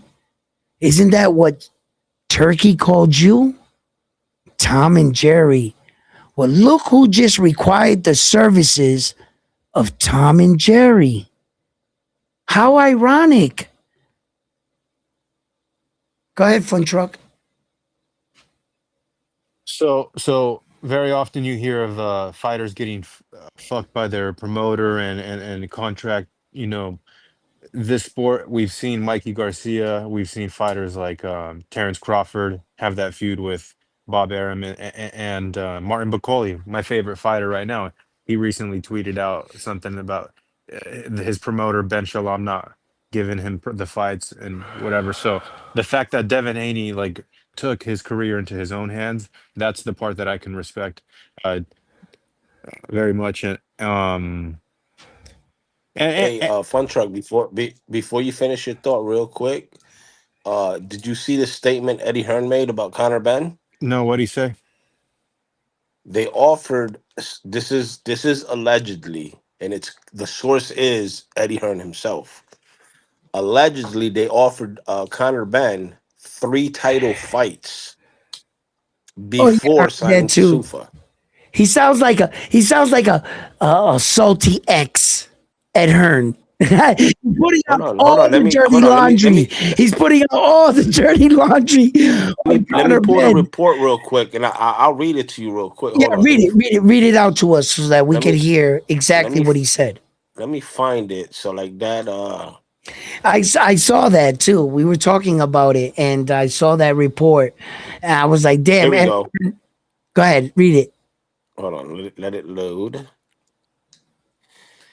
Hearn claims Ben turned down 3 title fights before moving to Sufa.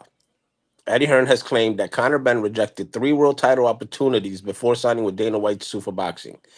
Ben left Matchroom after his 2 fights with Chris Eubank Jr., then made his Sufa debut against Regis Prograis at 150 catch weight.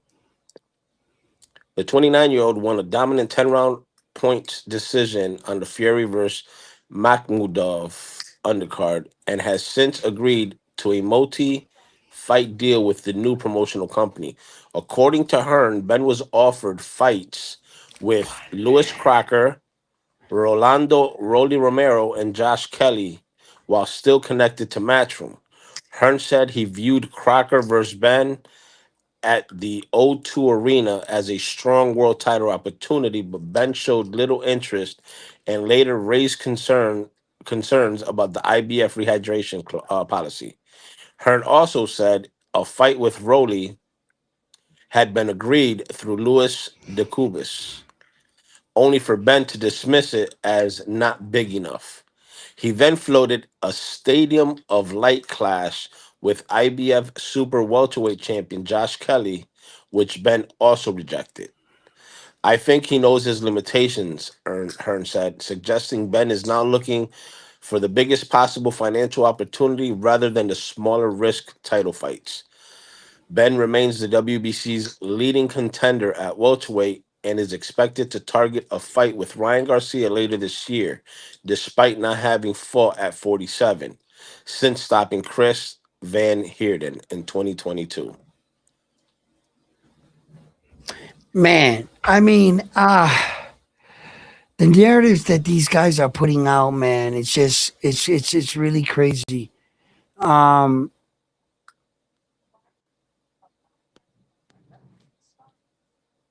look, look, guys, look. Frontline. By all accounts, everything that you read, what did you take out of that? Before I give any my opinion, So you know how I am. There's always three sides to a story. You got you got Eddie Hearn's side, you got Conor Ben's, and then somewhere in the middle is the truth. right? We heard Eddie Hearn's side. We haven't heard anything from Conor Ben yet that I'm aware of, at least. Well, So it's hard to say. I mean, we know that Eddie Hearn is a snake in a suit.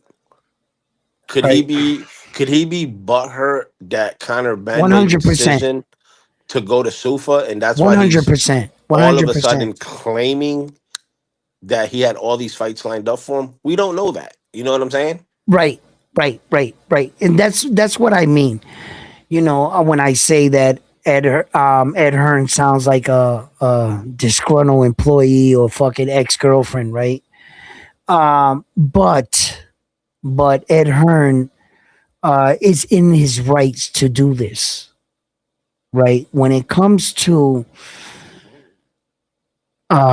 management, when it comes to promoters in that regards, right? They're the ones that are responsible for elevating your career. Ed Hearn did a remarkable job with Conor Ben. He did a remarkable job with Conor Ben. He sold you Conor Ben like if Conor Ben was fucking the next best thing since sliced bread. There are a lot of boxing fans in the world that really believe that Conor Ben is a boxer, and he's far from that. He Conor Ben can't box at all. What he can do, he can fight. That's what Conor Ben can do. He can fight. Boxing, not so much. Now, the casual fan, unfortunately, and I don't like to call people casual fans because I believe any boxing fan is a good fan and I'll accept you all. But a casual boxing fan, right? I'm not sure if they understand the difference, what Ed Hearn did for Conor Ben. Meaning, Conor Ben has never won a boys club title, a regional title, a minor title, let alone a major world title. He's never won anything. And for a man that has accomplished nothing, he's revered like if he did some shit. And that has to do, my friend, with the promotion of Ed Hearn and the brilliance that is Ed Hearn. He did that for Conor Ben. So when you're at like a promoter's job, a manager, and it's like a child. You take this child, you raise it, you clothe it, you feed it, you teach it, you nurture it.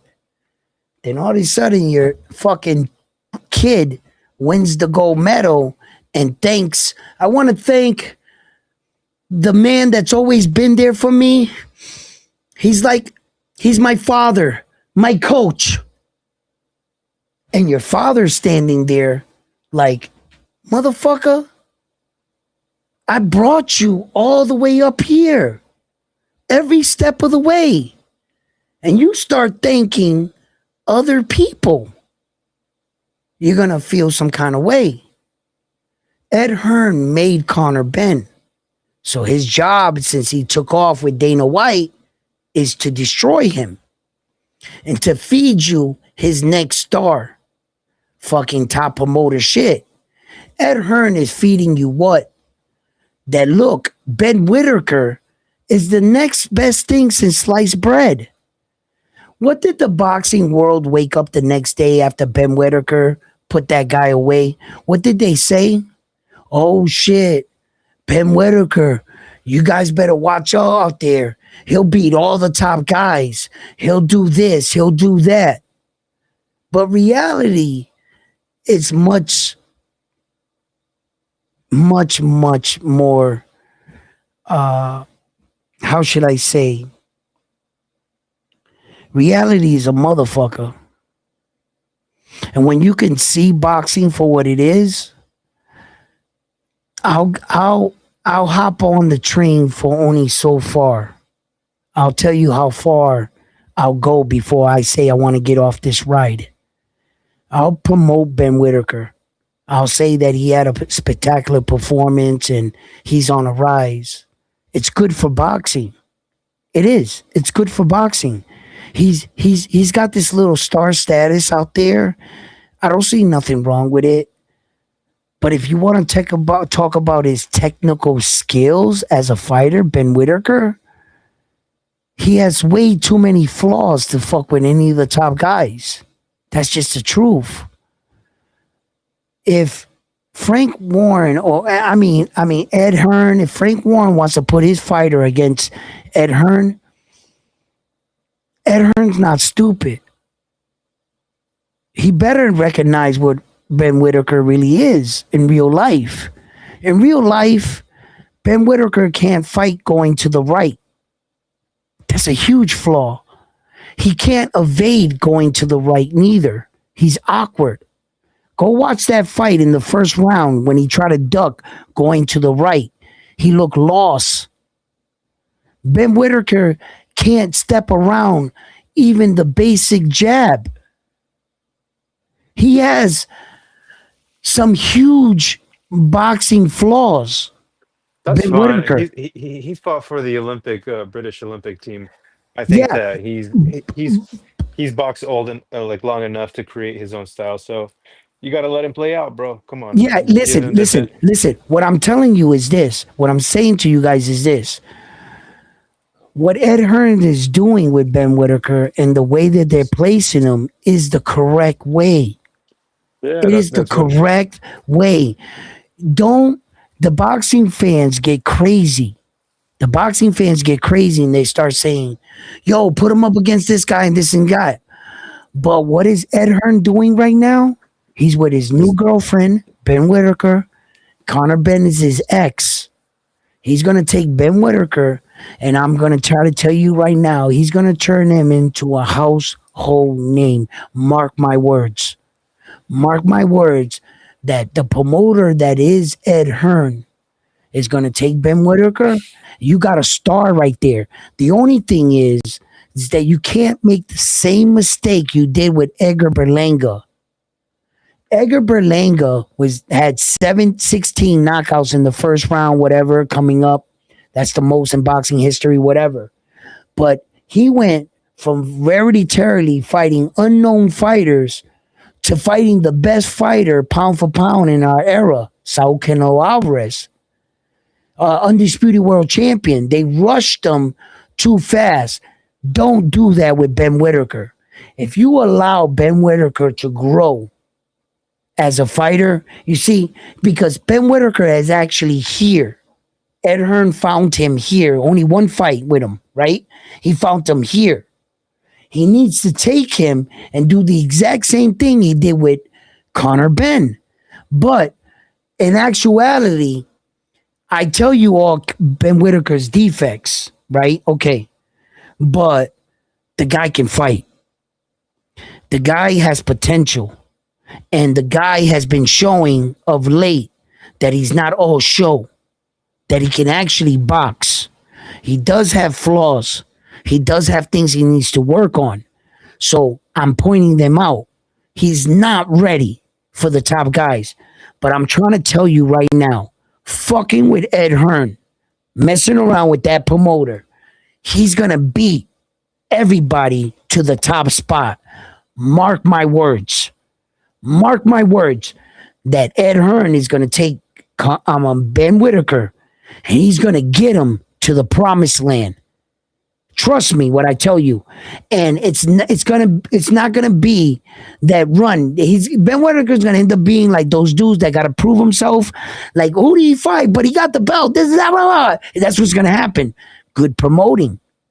That comes from Ed Hearn. But Ed Hearn will put you in position for that you have to win the fights. Now, if I was smart, like Ed Hearn is, I wouldn't put Ben Whitaker in the fire because I know what I got. I got a rising star that needs work. Just walk with him. Walk with him. He's fighting at Madison Look what Square he did Garden. with Conor Ben. Did Conor Ben fight for any world titles? Or did he walk with Conor Ben? Just answer me that. Did Conor Ben fight for any world titles? He just walked with Conor Ben. Same thing you need to do with Ben Whitaker until he's ready for them fights. Now, if you can get a sneaky fight in there where Ben Whitaker can whoop that dude's ass and walk off with that belt, now you guys won. Now you won. But Ben Whitaker is still growing as a fighter. I can't grade him with the top guys if he's just not there yet. Give him a chance. But I'm trying to tell you, this whole conversation it's not about Ben Whitaker or Conor. It's about Ed Hearn and what he can do for you as a promoter. What he did for Conor Ben, what he's about to do with Ben Whitaker. Now, I just answered every question, in a nutshell. Like, there's going to be fans that say, yo, but Edwin, look at Ben Whitaker. I see it. I know what I'm seeing. But I also know what he has potential in being. Ben Whitaker is he could be a mega star. You got a good one right there. And he's going to diminish the work he did for Conor Ben. And he's going to kind of tell Dana White, now you take it from there. You know, because it's true. Ed Hearn made him. And then all of a sudden, Dana White is just going to pick up a star that you made. You wouldn't feel some kind of way? Like you wouldn't feel like backstabbed or anything? All the hard work you put into this fighter? I mean, boxing is it's an ugly sport. It really is. People will stab people in the back just to advance. A lot of small promoters, you know, I hear them talk in gyms. You know, I'll bring you to the next step. I'll bring you to the next guy. They got promoters that bring guys to the next guy, and that's it. They only play in this level because they already know that they don't have the kind of money to keep this guy. And here comes Top Rank throwing around a lot of money, and they steal your guy right from underneath you. It happens every day in boxing. It's a dirty business. It's a real dirty business, boxing. And one of the things, I see a lot of YouTube channels, a lot of guys and shit. They're like, yo, Edwin, you only got 5,000 channels, 5,000 subscribers. I got 150,000. And I be talking about cats. I be showing pictures of pretty little cats. And I go, congratulations for you. Congratulations for you for your 100,000 subscribers on YouTube for showing cats. But there's levels to everything. And in the boxing level, I think I'm doing pretty fucking great. And as far as levels they go in promoter and fightings and shit, like, but we don't always get our just due, but we just keep going now, don't we? Sometimes boxing is reviewed when in between baseball and football. Hey, the heavyweight champion won the fight, now back to the NFL. You know what I'm saying? They don't even give us respect like that. It's because of us that we keep boxing alive. You know, these channels, me, you know, what we do. And but yeah, we take the smallest view contents and the less pay. This truly isn't because of views. This is just because of my passion for boxing. And I love when you guys come up here and share your passion as well. I'm not always right. My opinion or what I say doesn't. But if I ever say something that sparks you in conversation, don't be shy. Don't be shy to interact, talk. Here at Ron with Sports Talk, we would always talk, keep the conversation going. Tell me what you think. Tell me what I'm wrong in. Tell me what I don't know. You understand? Because maybe I might learn something from you, the boxing fans. Yo, Frontline, can you read the chat? Daryl says, I'm not respecting Devin Haney no more. Not when you want to downplay Inoue's win over Junto just because you act butthurt after seeing Junto at number 7 instead of you. Now I understand that. He meant when Devin downplayed the fight over Junto. Yes. I thought he said when I no downplayed Devin Haney. Yes, because it just clicked right now. Devin made a little tweet about the Junto fight. Go ahead, keep reading the chat. Now I understand it. Yes, brother. COD Chris says, yo, round 1, salute.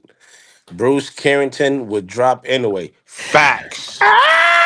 Yo, did Frontline pay you to say that? Nope. Say the truth. Is that COD? Say the truth. You know Frontline done paid you to say that. COD has common sense boxing knowledge, bro. Shut the fuck up. Yo, Frontline, that's your account. That's your second account. You made it up. You got your girl in the other room writing comments. And on top of Shut up. Don't nobody listen to that. And on top of it, shoo don't headbutt. Cesar says, imagine Ben versus Broner live on Zuffa, match made in heaven. Wait, whoa. A.B. Broner? Yes, there's no other Broner in boxing. No, Broner is... No, you guys want to get Broner fucking killed? Hurt? Embarrassed more than what he always embarrassing himself?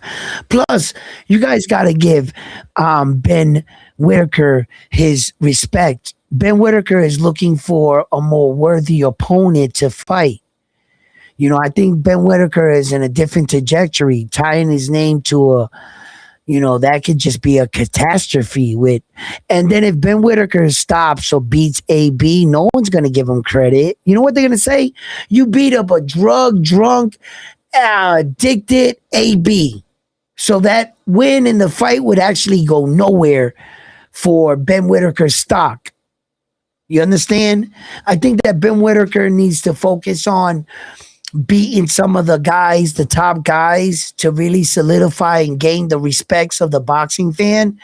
I don't think that Ben Whitaker just, even if like let's say Joshua Boazzi, those kind of guys, fucking, what's that guy's name? Hold on, because COD taking shots. He said Conor Ben would get Zayas. Now, you know damn well that's not my fake account, because I would never say some shit like that. No. You said that to throw us off. Again, But that's your fake account. Frontline. I don't like how your it. boy Shakur said he would stop Conor Ben. We know Shakur not stopping shit. Bro, Your Ben boy Whitaker Shakur stops Conor Ben. No. Yeah, he might. Says he doesn't He like could. how Shakur said he would stop Conor Ben when we know Shakur ain't stopping shit. All right, first of all, Conor Ben ain't no Teofimo Lopez. I'm gonna tell you that right now. Teofimo Lopez beats Conor Ben. I don't know if you know that. Teo will beat Conor Ben. What Shakur did to Teo, he made him look like he didn't belong in the ring with him. So I don't know how the hell you think, or where you don't think accumulation of punches throughout the rounds. Shakur Stevenson was punching good against William Zepeda, but Shakur was cutting a lot of weight.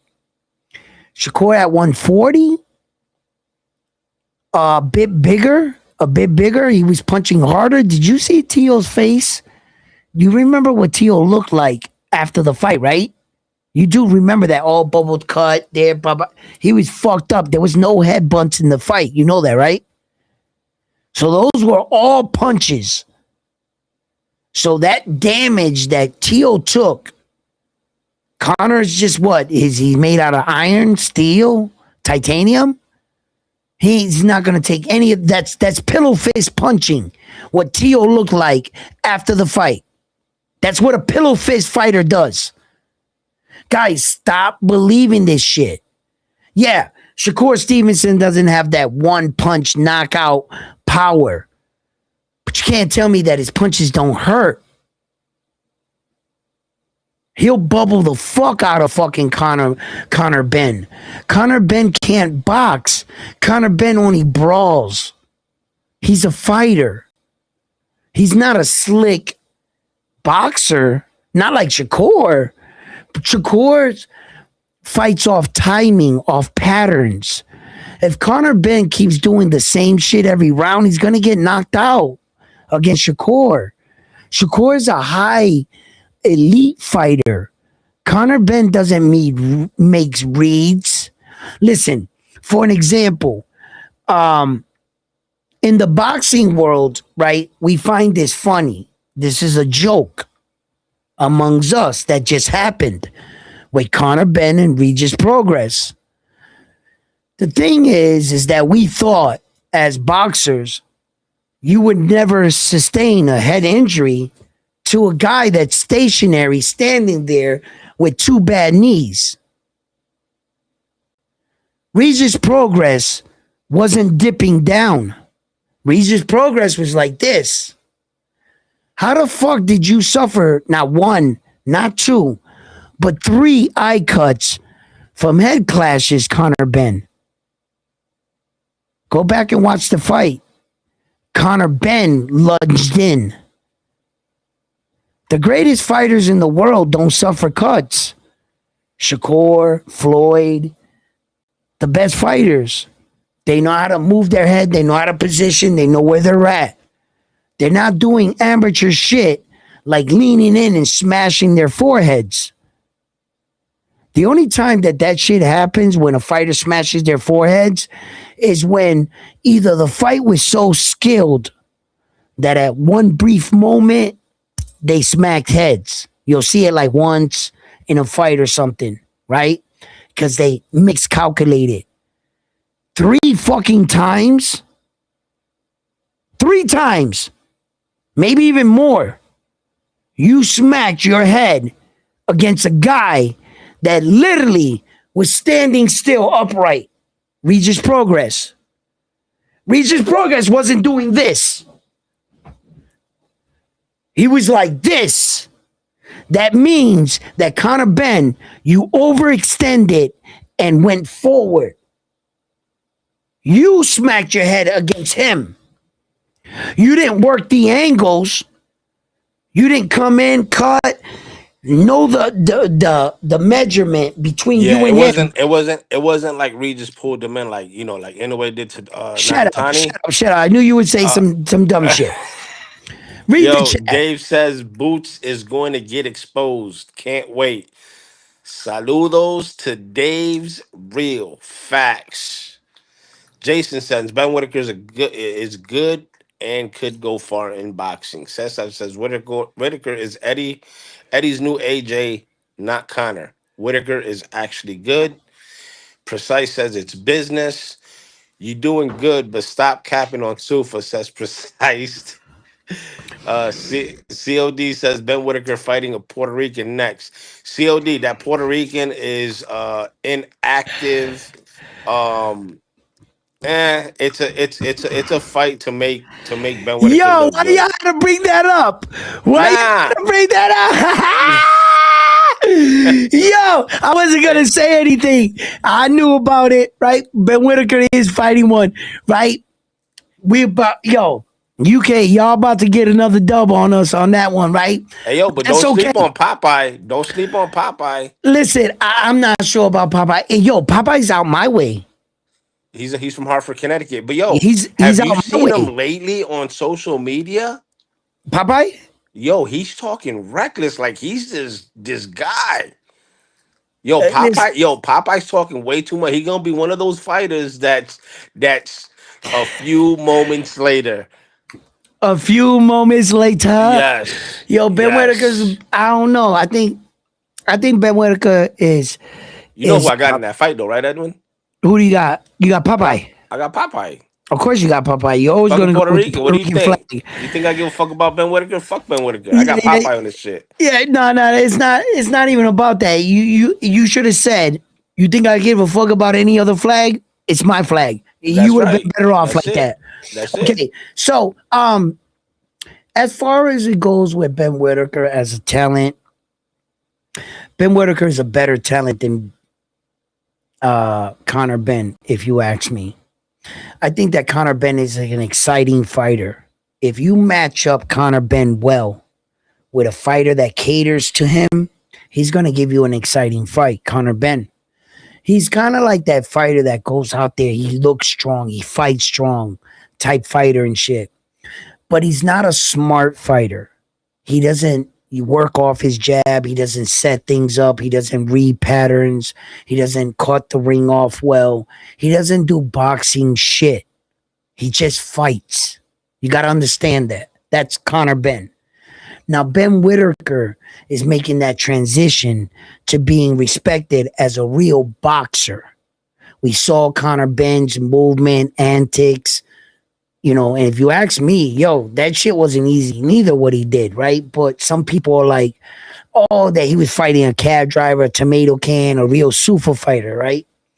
So, yeah, I had to throw in a shot. So, Ben Whitaker, for all my accounts, I think that he did what he needed to do. But don't lie to your fighter. It's the worst when you keep feeding him these fighters, then he goes up there and fights a real boxer and he gets a real bad rude awakening. And then the fighter realizes, you guys lied to me.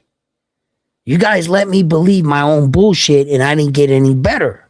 That's the worst case scenario when a fighter is brought up as a hype job just to get railroaded by the guy they wanted him to get railroaded by. They dress this guy up. They do that in boxing every day. They see a guy from out there and they allow the promoters to dress him up so that their killer can finish him, so that you think he fought a good name. You understand? That happens every day in boxing, all the time. Now, Ben Whitaker, and in fact, I'm critical on him. I'm critical. I'm critical on all the boxers, right? I'll tell you their goods, their bads, their faults, everything, right? I just pointed out Ben Whitaker's flaws. Whether you accept them or not, I dare you. I dare you to call me out on them. Call me out on my boxing IQ. Call me out on my boxing insight. Shit, right now, I don't give a fuck. I'll put up the Ben Whitaker fight. Tell me in the fight, where do you see Ben Whitaker fight going to the right? Where do you see him evading good to the right? Go back and watch the fight. Watch any of his fights. Am I wrong for saying that? Or am I wrong for teaching or showing you something that when you go back and watch it, you're going to come back? I guarantee it. You're going to say, round one's right. Why? Because I read fighting. This is all I do. I'm not claiming to be the best at it. I'm not claiming to be, but I'm getting better. And I'm trying to learn fighting at its highest level. When I'm watching fighters, there's certain things I'm looking for. There's certain things this fighter did this against this guy. What does it mean when they say styles make fights? What does that actually mean? Why is it that this style can't beat this style? That's where I'm at. I'm trying to learn every day. The more I learn about fighters, I thought at one point I knew all there needs to know about fighting. Then here comes fighters like Naoya Inoue fucking rewriting fighting. I'm like, damn. In that sequence, I could have threw a punch. In that sequence, I could have did this. In that sequence, I should have did this. Wait a minute. And it makes me start thinking. I thought fighting had to do this, and this. That's it. And then you got these fighters that are changing the game. Terrence Crawford. That mofo, he goes from righty to lefty effortlessly. Not everybody can do that. I consider him a very high skill fighter. There are fighters that just defy the logic of fucking boxing. Navarrete.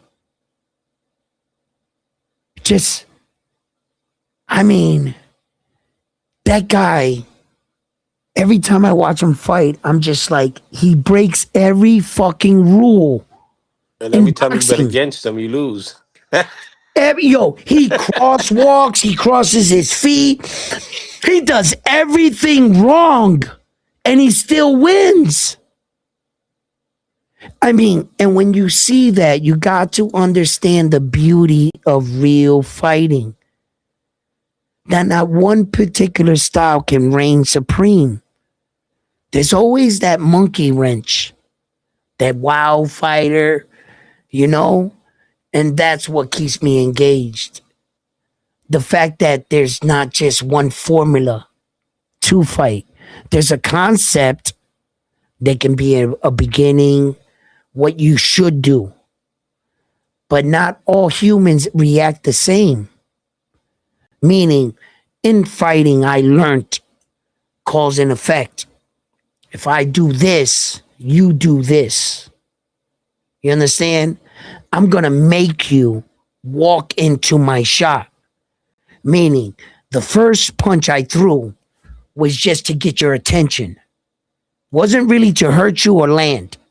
Right? Got your attention. The second shot I did was my diversion. Bow. That got you to go like this. The next body movement I want you to make is to throw a punch. I'm creating that. I hit you like this, hit you like that.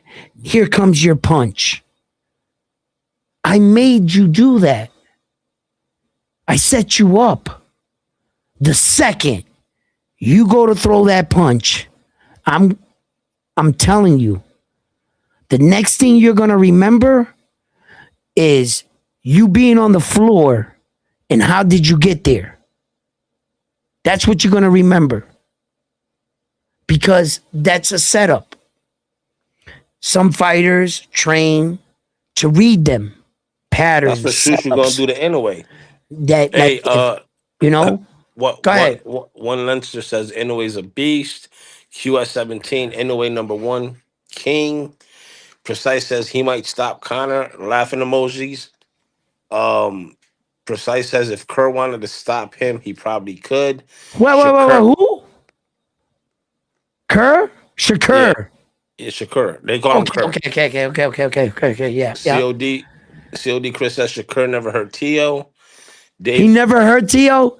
He never hurt Tio. When Tio's eye was like that, in that huge ass cut, that's not hurt. That's not pain. Continue reading. Tio down bad. He got cooked, says Dave's. COD Shakur can't stop Connor Ben. Stop it, bro. Shakur never had power even in the lower weight class. Dave's. Okay, but what makes wait, stop. What makes that guy that whoever's texting this, right, that you're reading, what makes him think that he can stop Shakur? Shakur ain't never stopped Connor Ben. When's the last person he stopped? He couldn't even stop a weight drain fucking Chris Eubank Jr. that fucking cut so much weight that they had to take him out in a stretcher. Both fights. So you couldn't stop a weight drain Chris Eubank Jr. that was just needed help. It looked like if a gust of wind went by fast, it would have knocked him out. You couldn't knock out that guy. But you want to convince me here at Round One Sports Talk that he's going to knock out who? Or stop who? Devin? Because according to you, Shakur, that he's going to stop Shakur. Because according to him, Shakur can't stop Connor Ben, right? Okay, he says Shakur can't stop Connor Ben. Damn, them What makes you think that Connor Ben can stop Shakur? If you're going to say it for one guy, all I'm saying is just flip the coin. That's all I'm saying. If you're saying that Shakur can't stop Connor Ben, okay, then are you trying to say that Connor Ben can stop Shakur? Because I don't think that can happen either. So if neither of them can knock out each other, I take Shakur in the win in the unanimous decision all day. So Shakur wins. Dave says Hitchens cooks TL2. Tyre says same styles coming in and out. COD Chris Eubank never hurt Ben like that. You think Shakur can hurt him? Come on, bro. You trolling. Tyre says that may make them bump heads. Connor Ben overrated. It will be interesting, but Boots has impressed me on anything legendary yet. He must have meant hasn't impressed him yet. Stop right there. I can agree with you, fan. Boots hasn't impressed me neither. The problem with this fight with Jerron Boots Ennis and Xander, I'm going to come out and say it again. I'm a Jerron Boots Ennis supporter. My family's from Philly. We have a boxing gym in Philly. My grandsons are out there in Philly. They live in Philly. But Xander carries something that's way more valuable. My Puerto Rican flag. And at the end of the day, I love you all. But I also respect competition. Boxing is truly like the Olympics. What we're actually doing without realizing, some of us don't realize this, we're representing our countries. American fighters are supposed to represent America. Mexico fighters are supposed to represent Mexico. Like that. But what America does, the Westerns, we're so used to going against each other, like in football. Football is only played one place in the world, America. That's it. So America is forced to pick between the Dallas Cowboys and the 49ers. Two American teams. And we as American, we pick our favorite players. So when it comes to boxing, we take that same concept and we come into boxing. But what we don't realize is that we're competing against all the countries in the world. That's why all the flags are on the belt. Europe, China, Japan, Russia, France, Dominican Republic, Mexico, fucking Argentina, Venezuela. We're all competing against each other. For what? The gold. It's right there in front of your face. See, Shakur Stevenson, Tank Davis, fucking Teofimo Lopez, fucking Ryan Garcia, they're all on the American team. They were born in America. They're supposed to represent the USA. David the Monster Benavidez, where was he born? Ryan Garcia, where was he born? They want him to represent Mexico because he has Mexican blood. Understandable. It's you as a fighter to claim it. It doesn't matter if you were born in America. Doesn't mean you have to be solidified to it. But I'm saying under the rules that we don't respect, that we don't honor our flags. When Lomachenko raised that Ukrainian flag in the Ukrainian war with Russia, what was all over social media? Yellow and blue. The only reason why I knew the color of their flag is because of that war. Tell you the truth. And Loma brought his flag to the world stage in one way or another, whether through politics and war or boxing. You knew his flag. Can your country do the same? Does your country's flag hold the same value? American flag, what does it mean? American fighter, who are they? When even Americans value everybody else but American fighters. And if I was to come up here and only support American fighters, guess what category they would put me under? Pick it, LGB, whatever, put a letter name to it. That's where they would put me. But because of the fact that I choose to stay noble to the only one thing I value, boxing. I don't care who you are, what skin color, what race, what nationality.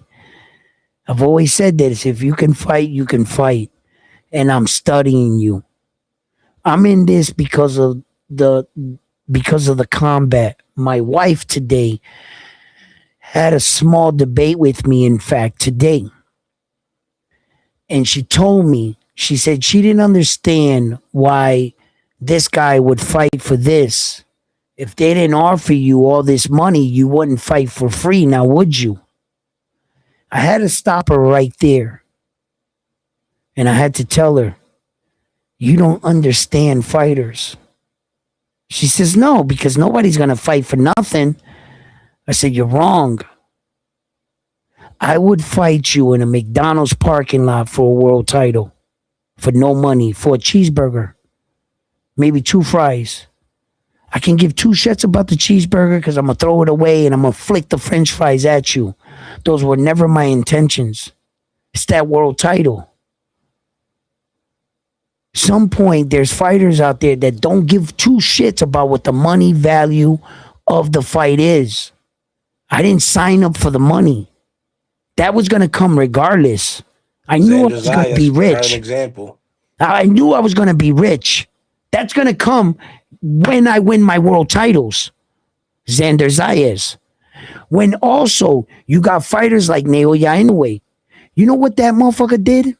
How many times, I bet you guys don't even know this. How many times did Naoya Inoue throughout his career give money out of his own purse for the guy to fight him? He did it to Scooter, to Stephen Kubo Fulton, and gave him money on top of that for the 30 days. Remember when Naoya Inoue suffered the injury and he had to stay in Japan? They paid him even more money on top of that. Yo, when he wanted to fight John Casamaro, what did Naoya Inoue say to John Casamaro? When John Casamaro was trying to price himself out, Naoya Inoue said, give him whatever he wants. How many times has Naoya Inoue given the fighters what they want? He's taking less money. You know what he sounds like? Michael Jordan, Tom Brady, those kind of guys. Was Tom Brady ever the highest paying quarterback during his rise? No. Aaron Rodgers was making more money than he was. But what did Tom Brady say? Buy me a fucking wide receiver I can throw the ball to. What did Michael say? Michael Jordan wasn't the highest paid basketball player. No, he wasn't. Scottie Pippen at one time was making more money than him. What did Michael say? Pay me less, but hire me some help. Something a champion, real winners do. Naoya Inoue says, give a fuck about the money. As a matter of fact, from what I'm hearing, Naoya Inoue doesn't even have control of his money. His father does.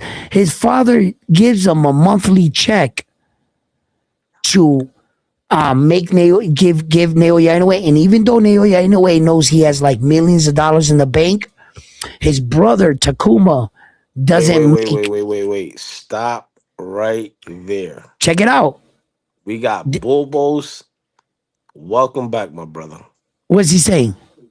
He says, hello, am I still black? We don't block nobody here, Bobby, at all. Everybody got a freedom to say whatever the fuck. You know Who the block rules. Bubbles? Nobody. He had the little thing with Koki with the whole thing that's Oh, yeah. Okay. Cool. Koki might have Jose. Koki might have What's up, got him. Bobby? Koki might have got him. Nah, but he didn't block him. Yo, Bobos, you good, bye. You good. Yo, Jose, so I was like I was saying, it's just that there's everything I was saying was this. There's to one man, his price is not the same as the next. What one man values is not the same as what the next man values. I think as men, we have that mistake in us. We choose to put our expectations on another man. And we would say, when we talk about that man, we would say, I wouldn't do this. And you're not consciously aware of, you're saying you wouldn't do this. What you're not saying is he didn't do this. You understand? So like when you view things, you have to watch that. And you have to learn how to break things down, because although I would have not made the same decisions he would have made, that's not what we're talking about. What we're talking about is the decision that he made. And you need to focus on that. You understand? Rather than putting your values, your perception of what you think you would have done in his situation. And that's where, when translating topics, points get misconstrued because a lot of people have the bad habit of saying, well, then if he did this, well, then I agree because I would have did this. And that's the problem. You got to take yourself out of that and you got to learn how to accept and dissect what he did and not make it so personal. You understand? So when I break down the situation with these guys, it's not that I would have done every of these moves. I just understand some of these things. You understand? And I give it to you. Now, you as a fan, you have at it. You make a decision whether or not, based on what you hear, what you're thinking is accurate. That's on you. But what I'm telling you is just what I see, and I think a lot of these situations need to play out. Some are upfront, others need time. That Devin shit with with Zuffa, very interesting if it stands to be true. Like Frontline also alluded to here at Round One Sports Talk, we'll break shit down, but my co-host Frontline does his homework. And neither me or Frontline can find anything that says that Devin Haney himself said that this Zuffa shit is real. Nothing's official. Nothing's official on Zuffa. These are just Nothing's official with conflicting the reports. Haneys. Nothing. It's just Because rumor talk. Frontline does his research on a lot of these things, and constantly Frontline is looking up, either to debunk some of these claims or to, and we're constantly working behind the scenes, and we're looking these things up. And I was telling, Frontline, I can't find anything. And Frontline, he was telling me I can't find anything either. So I said, go ahead, keep looking. I'll keep looking over here. We came back. You got anything? Nope. Nope. And it's just the reason why we don't have anything, because every source or every credible source we thought is either just a fucking, it's nothing definitive. So we're just breaking it down. Yo, shout out to Pug. Pug says Haney's standard always been reward matching the risk. Let him get Zuffa franchise 100 mil and set the new bottom line. Everyone wins because the other franchise guys can demand same scale or more. Hey, yo. Takeover says salute round one Frontline. Jason says Shakur kicked Teal's ass easy. Takeover says look at Boots' resume. It's pathetic. You went over it. And his first 20 fights fought guys with more losses than wins. Jose Rodriguez in the building. El Broski. Bobos. Hey, matter of fact, Jose was in that when I got kicked out. I got timed out on Boxeo Urbano Network. I told you about that, right? Yeah, you told me. But keep reading the chat because I want to get to this guy. Keep going. De César me bloqueó el cabrón.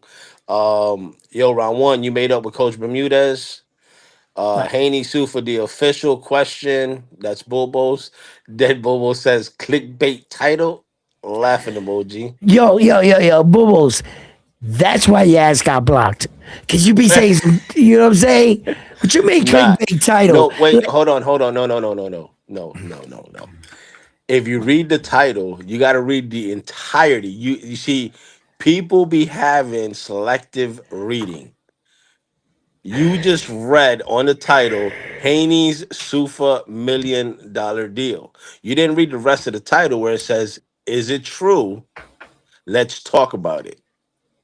You see that, Frontline? Thank you, Frontline. My co-host came to my aid. Listen, I put up the question mark in my title because I'm asking the fans, is this true? Here comes Bobo's. He's coming back on fire. You know what I'm saying? Coming back on fire. You know what I'm saying? He was just kicked out by somebody. I'm not sure who. He was never kicked out. He was never. No. But according to him, let him keep that. Don't tell him that we don't know. Nah, Let he's him good. pretend Nah, like he was kicked I out. already talked to him about that. Like on other No, no, channels, I told let him him he's pretend. Gucci. Yo, Yeah. frontline. Let him pretend like he's important, like we kicked him out, like he's hated. Because if he don't feel that way, then he don't got nothing to toot his horn about. Nah, You know let's what I'm talk about the saying? Mexican knee though. Let's talk about the Mexican knee, Bobos. The Mexican tier, the Oh, the Mexican tier. tier. Esa sí que está cabrón. Yo, the Mexican Yo, tier. the tier, papi, The tears were in flowing. Japan. Oh my God, Yo, Japan. They Bobos, got mugs. They do you got need a yo. shoulder to cry on? Do They're you need a selling shoulder? Because it mugs seems for like you guys Mexican like to tears. shoulder to cry on. Ah, shots fired. Japan is selling Mexican mugs with tears in them. That's Yo, crazy. when you drink it, the Mexican dude goes to the referee's shoulder. Hold on, I gotta go. I gotta go fact check right now. Yo, Bobos, love you. Love you came to the show, gave us shit to talk about. Hold You on, know what I I'm gotta saying? check. Okay, here we go. You ready? Devin Haney cashes in 100 million Zuffa deal and more. So yes, Bobos, you are right. Edwin, you fucked up. You didn't put a question mark there. So But I didn't put a question hey, mark on the bottom. nope, nope. You fucked up. You fucked up. I got to give the Bobos on this one. You got clickbait. That's it. Hold on. Is it technically clickbait if everybody else is doing it? Well, we're not talking. We're talking about Wrong on Sports Talk. We speak facts here. We don't. We joke a lot. We have Hold fun on, here, wait. but we But don't. We isn't don't that put what out everybody else is bullshit. reporting? Am I doing anything clickbait? Clickbait would be something that is not so. That so everybody else is not also reporting. You Hey, understand? yo, Salas So is does down it bad fall too. under the guidelines of clickbait? Or is Yo, did you Bobo's see David hating? Morrell's next fight? I think he's a hater. I think he's a hater. Who, Bobos? Yeah, I think I'm gonna go on the line. Bobos is a hater. Yeah. Yo, read the chat. Read the chat. What's Jose Uh, uh, Rodriguez just saying there? Front line. I like when he, you he likes when come I go to around and Boxer Urbano Network because those people in there too serious. Yo, Cesar gets butthurt too fucking easy. He's the easiest dude for me to fucking troll. you got in a way by KO versus Frontline, and 3 seconds after the opening bell.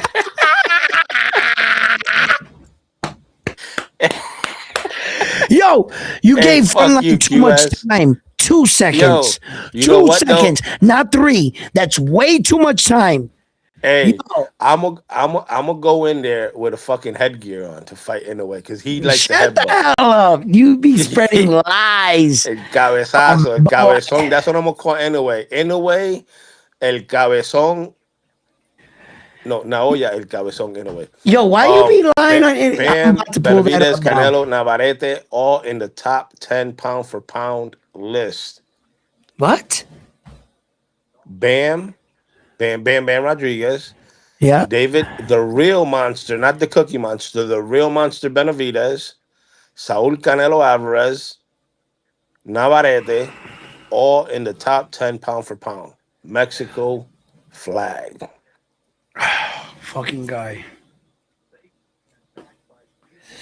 You know what, man? You know what? Check this You, out. Wait, step front line. Wait.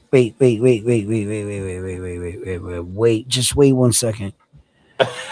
There's only one guy out of all those Mexican fighters you named that deserves to be on that list. You know that, right? For popularity, Mexican fight fans, they put Chicano, I got you. a lot of these Mexicans on the list, man. I just gotta be honest. I gotta keep it 100. Navarrete doesn't belong on no pound for pound list ever created on planet Earth. There should be no way that any human ever reveres Navarrete as a pound for pound fighter. A great fighter, a good fighter, yes. A winner, yes. Navarrete is an exception. He's a real conundrum. but not a pound for pound fighter. No, he's not a complete fighter all around. Navarrete got too many flaws to even be considered as a pound for pound.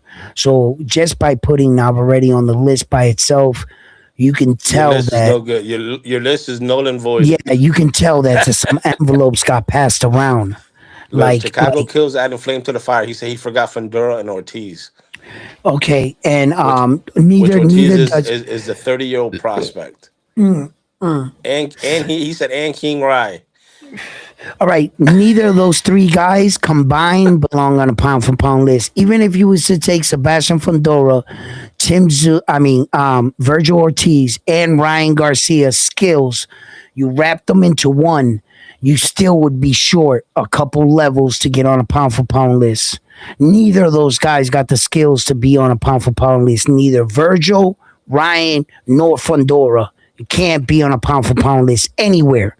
They're not that good. Well, if we So use low keys pound for pound list, they might be on there. there might be 10 Mexicans on there. Just like fucking two tones pound for pound list. That's just political fucking bias, fucking fanboy shit, right? But real boxing, Saul Canelo Alvarez no longer should be ever on a pound for pound list. Maybe once upon a time, back in the day, 8 years ago, some shit like that. He was all together. Saul's nowhere near the fighter he once was. I don't think the only reason why Saul's on a pound for pound list is because of favoritism, fame, fortune. That's it. You can't make a pound for pound list and you don't feel like you can make one without Saul. So you'll honorably put him on the list because of what the fighter he once was. So let me ask you this, Edwin, But based he on what you doesn't just deserve to said. be on the list. No. So there is the only Mexican fighter that guy had right was Bam Rodriguez. So let me It's ask the you this, only guy based. you can argue that deserves to be on the pound for pound list. Now that's a fighter. Let me That's a ask you this, boxer right there. Here comes base. Chicago Kills about to spew a whole bunch of Mexican shit. Here he comes. Yo, Here let me he ask you this, comes. based on what you just said. Yep. Do you think M Billy beats Canelo? Fuck no. Yes. Yes. Really? And Billy's about to fucking walk like almost through Canelo, I think. I think Canelo's like not Canelo that he once was. You give me Canelo 6, 7 years ago, he knocks out Billy. He knocks Billy out. Canelo now, the Canelo that fought Terrence Crawford, that fought William Skull, that Canelo, that version of Canelo loses to Billy, yes. Well, look, And bro. Billy's about to show the world that Canelo's about to get another loss, yes. Well, look, check it out. And Billy, he couldn't even do away with that Guatemalan that just fucking Lester put out a shit Martinez. show. Put out a shit show. Yeah, but Lester Martinez, the version of Lester Martinez that fought in Billy would give Nah, Saul Canelo Alvarez a good check this fight. out. The version that fought the version of Canelo that fought Bud would beat and Billy. Hell no. Bro, Canelo was good that night. It's just Crawford was better. I think Crawford would beat and Billy. Fuck yes. Yeah. And Billy is just got muscle. He's a rhino, but he's there to be hit. And You if think you he's and if you you think he's on practice, PEDs? he You might be on think like you think that nah, Canelo Alvarez, has enough power to knock out yeah, a rhino when I he think couldn't so. even knock out a fucking a mongoose and Wait, Terrence Crawford, a smaller version of your rhino. But but all of a sudden, Crawford, he's gonna stop your rhino. check this Make out. it make sense, please. Well, Crawford ain't. I see what Chicago Kill's But saying. look, I see what he's Crawford ain't saying. normal. He got shot in the head. Don't forget he got shot in the head, bro. He ain't normal. He's a different Okay, breed. He's okay, only that like even makes it worse that you yeah. brought that up. You mean to tell me you couldn't knock out a guy that got shot in his head? Nobody's knocked out Crawford. His Yes. skull has been penetrated. So it would be that much easier to knock He him got out. grazed. I No, think he no, got no. The grazed. He different. I got see where grazed. Chicago's coming from. Yeah. Chicago's coming Shut from the the hell point. up, bro. No, No, when Come listen, something is on, Ron. Come broken, on. when something is broken, it Edwin, you're doesn't missing make it one key more factor here. stronger. You're missing one key factor here. There's no key What Chicago, factor. He got shot in the head. what Chicago Kill's trying to say Shut up. is You guys are crazy. Terrence Crawford was moving. The difference between M. Billy and Billy's gonna be there to get hit. That's why Chicago Kills is saying that Canelo can knock him out. Okay, you act like you said something right there, right? Wait a minute. First of all, I almost you said act, something. hold up. You almost said something. What you got to put into the account is, okay, check it out, Frontline. Just what you need to do is just finish your statement. Okay, you're right. You're right about one thing. But what you're not adding to account is Billy's workout rate. And Billy punches strong from round 1 to round whenever the fight's over. You got a strong puncher, a volume puncher, like in Billy. Terrence Crawford didn't punch in volumes. Terrence Crawford punched in accuracy. He made sure his punches counted. That was Terrence Crawford. And Billy throws hard punches, whether they count or not, or land. He's in your face, fucking just bashing you. Just bashing you. You made a good point, round one, with the position, the accuracy. But in this fight, Canelo versus Mbili, Canelo's going to be the one with the accuracy punching. So he's going to catch Mbili in between those hooks and those crazy round At hooks. the end of the and shit. day, y'all know how I am. I'm Latino. At the end of the day, I got Saul over M. Billy. Okay, now, you guys didn't ask me that. You guys didn't ask me that. No, you Well, said you no. We don't have to ask you that. You guys didn't ask me that. You guys don't ask me who I got in the fight when the fight occurs or whatever. Look, listen. Of course. Who you got? That's what we're talking about. No, listen. Of course, I rock with my Latin fighters. There's been too many It ain't nights. about that. It's not about riding for with your lab. You know, I no. Listen, Chicago. Let me finish my statement. Listen to me. I rock with my Latin fighters when it comes into support for Latin fighters or whatever.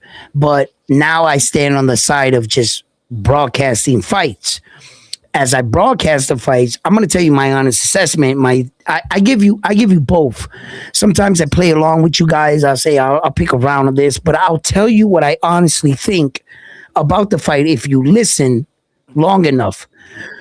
The thing is, my pride, my Latin pride, would always go with Saul, of course. I just have a difficulty time thinking that the fight is going to be as easy as Chicago Kill says. Like Canelo's going to go out there. 7 years ago, Canelo's going to go out there and just starch this guy. 7 years ago, Canelo, I would say that.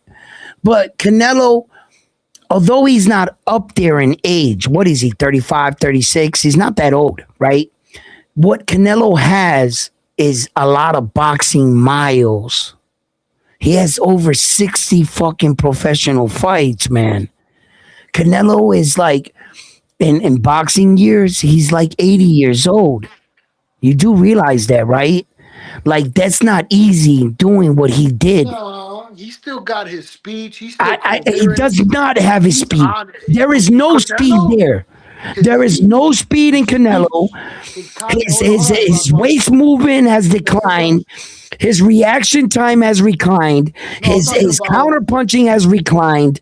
Everything has declined in Saul Canelo Alvarez. I don't know what you're talking about, Chicago Kills.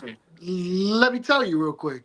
Where did he show speed at in any of his last fights? Hey, Reba Takeover just said. Speech, not speed. Speech. You said that Canelo's like 80 years old in boxing years. I'm saying that Canelo still has his speech. Oh, his speech, not his speed. Oh, I'm sorry. I'm sorry. He's still all there. No. Hey, whoa, stop. No. Taking a lot of shots, bro. No, Chicago Kills. No, Chicago Kills. This much I gotta give you guys. The Mexican guys. This much I gotta give you. You guys are fucking durable. Okay, let me tell you that. He's a white Mexican. That's a difference. I don't know. Just stop, Chicago Kills. There's Stop. a difference, though. I'm saying. Okay, stop. let me get this out. Okay, you guys are durable. You Mexican guys, I don't know how God made you guys, but but crazy, ironically enough, God made you guys to be fighters. I don't know how'd you guys get this part of the equation because none of us are like this. Let me tell you something. When I look at American fighters throughout history, and you go back and you after their career, 20 years after their career, you go look at them. These guys can't even hold sentences. They're like, Hitman Hearns, Ali. There's a lot of stories, and the list go on. You even see Floyd Mayweather. He fucks up in sentences. He loses his train of thought. Now, when I look at fighters, Mexican fighters, and I see Julio Cesar Chavez fucking commentating at a fight, he's literally like a boxing announcer. He knows everything that's going. He's coherent. He can talk well. And I look at um, Julio Cesar Chavez, and I'm like, look at his face. That shit looks like leather. He had over 100 professional fights, and the man remarkably can talk fairly well for what he should not be talking like. Do you understand? So that much I give you guys. Morales, all those Mexican legends, all the way until the day them dudes are like witty, coherent. Can I say something, Round One? And That's I the don't reason. wait, before you finish, let me finish it. Let me land play. I don't know what it is. I don't. I can't explain it, but Mexican dudes, for some reason or another, they're built for this, for like taking injuries and punches and shit. Because for the most part, from what I see, I might have to do some more research to really like, put this down. But from what at least I see, these guys are like born to fight, bro. They're not like everybody else. I see a lot of other countries, our fighters suffer, bro. We suffer. And these guys look like they wearing it well. So that's all I got to say with that. Go ahead, Chicago. Well, yeah. So like, I think it comes from a lot of things, but comes from fucking just kind of, I guess, that Aztec warrior shit, but I also don't know, man. They're Argentina, designed for yeah, it. They're and designed for it. that's the reason why Mexicans don't care about getting hit.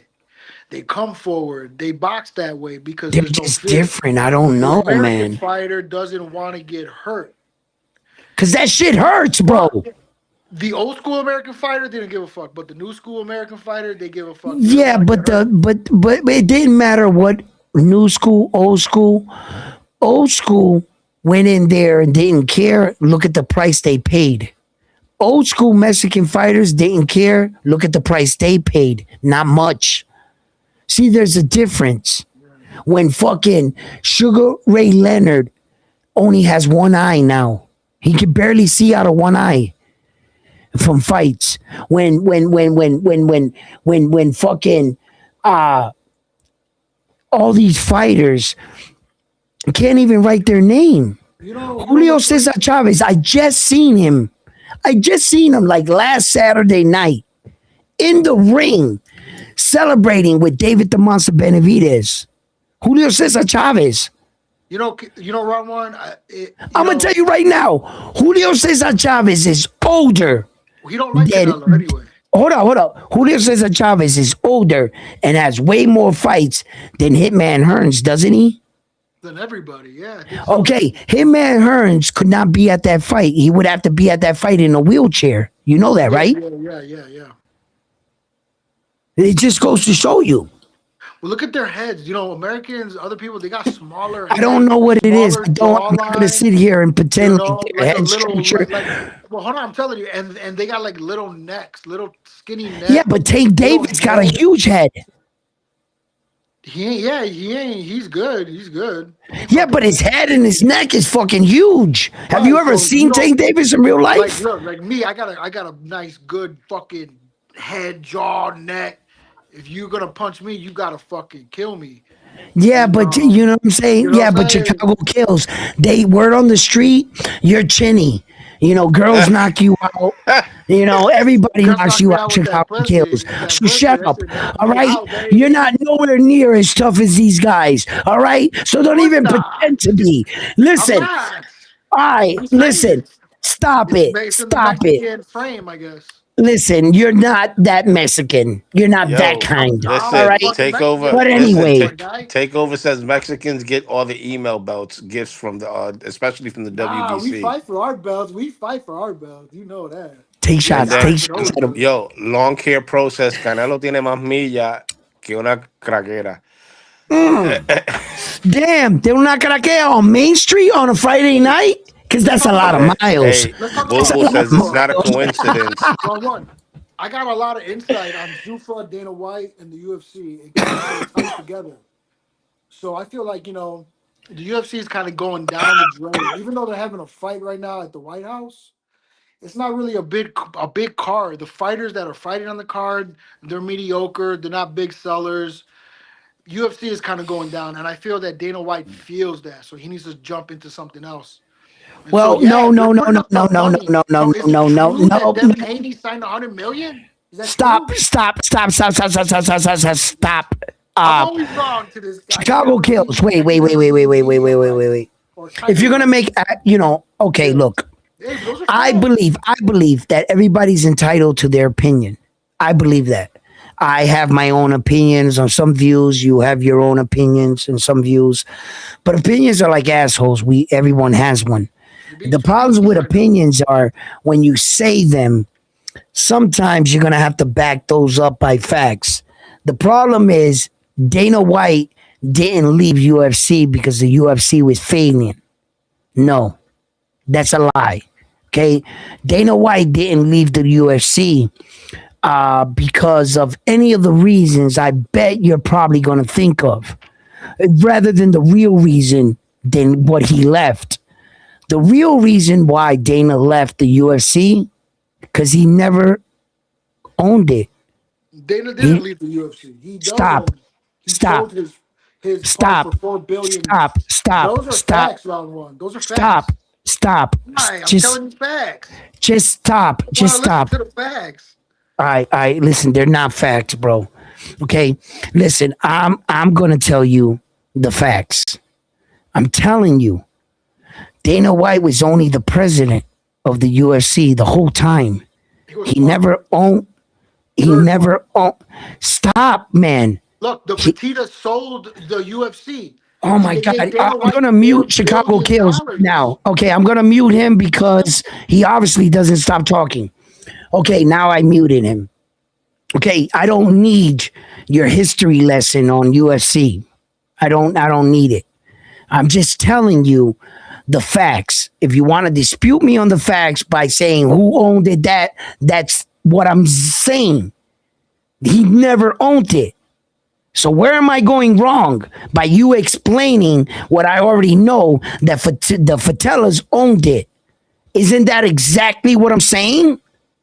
He never owned it. So by you going backpedaling, trying to explain all this other shit to divert what I already said in one sentence, he never owned it. Okay? So Chicago Kills, like a fan, he's going to go on and try to say all these different things, other than the fact that he never owned the UFC. He was the president, but now he actually, with Zuffa, is a legitimate president where he calls the shots. He only answers to one man, Turkey. Turkey has assigned him to do his job. Not for that Turkey can do his job for him. Why would he hire Dana White? You wouldn't need him then, right? Okay. So if Dana White is in the UFC and the UFC was bought by an entertainment company, meaning stockholders owned UFC, there are like 30 fucking people, actors, musicians, fucking you name it. Anybody and their mama can buy stock in the UFC. All the top stockholders control UFC. When the Fertitta brothers sold it, they sold it in the fact that they kept Dana White the president of the UFC so that he could feel like he's in charge. But he never was in charge. Not from day one, not from day two, not from day three. He only gave you the perception because Dana White actually did everything. He did the he heavy was the lifting. face of it. That's it. He was the face. He did all the heavy lifting. But Zuffa, but Fertitta brothers, they had the wallet. They had all the money. They invested in Dana White. Dana White made the UFC what it is today. The only reason why Dana White skated out to Zuffa, Dana White doesn't have as much as control as the UFC as he once did. All these stockholders are interfering with his job. They're saying, no, they don't like this fight. Dana White, like, who the fuck are you to tell me how the fuck my matchmakers make the fight? So he started seeing that he started losing his grip. The lawsuits started coming in. The UFC brand started to take a hit. But the UFC fights itself were still, they were there. They would still sell out anywhere they went. Although they were taking their stars and they were fucking, Pereira, they put them to fight in every weight division, every commercial, everything. They're really killing their stars in the UFC. So Dana White might have saw that he didn't have no more control. It's not that the UFC was going down because every day they're getting new fighters, right? And you just don't know who's going to be the next Conor McGregor. He can come out of nowhere. So that you never know. So in that aspect, I don't think that Dana White left the UFC because the UFC was tanking. Because that's not true, because they're still putting out good fight cards. I think that Dana White left the UFC because Turkey gave him more power, more control, more freedom to dictate and do what he wants, to feel like a real boss. Where UFC, Dana White literally made the UFC, but was never in power, no step of the way. He was always on borrowed money. Dana never fucking actually accomplished his ultimate goal. He's still on borrowed money because he's borrowing Turkey's money. Yeah, he never turned the corner where that if he made enough money, rather than the Fertillas sell the UFC, why didn't Dana buy it from them? Why couldn't unmute Chicago Kills so you could? Why couldn't I just unmuted you, Chicago Kills? Why couldn't Dana White take his money if he really believed in the UFC and buy it off of them? Why did he let them sell it to an entertainment company? You see what I'm saying? Because Dana White never had, there was no point in time ever. You're 90% right. 90%. The 10% that you're fucking up on and you don't want to admit it is that the Fertitta brothers made that bald fuck an owner. So he was a third share of it. And tell him Chicago. Tell him Chicago. You almost said something. Hold on, bro. You let him finish. You forget that, and they cut him $4 billion. They cut him $4 billion. Right?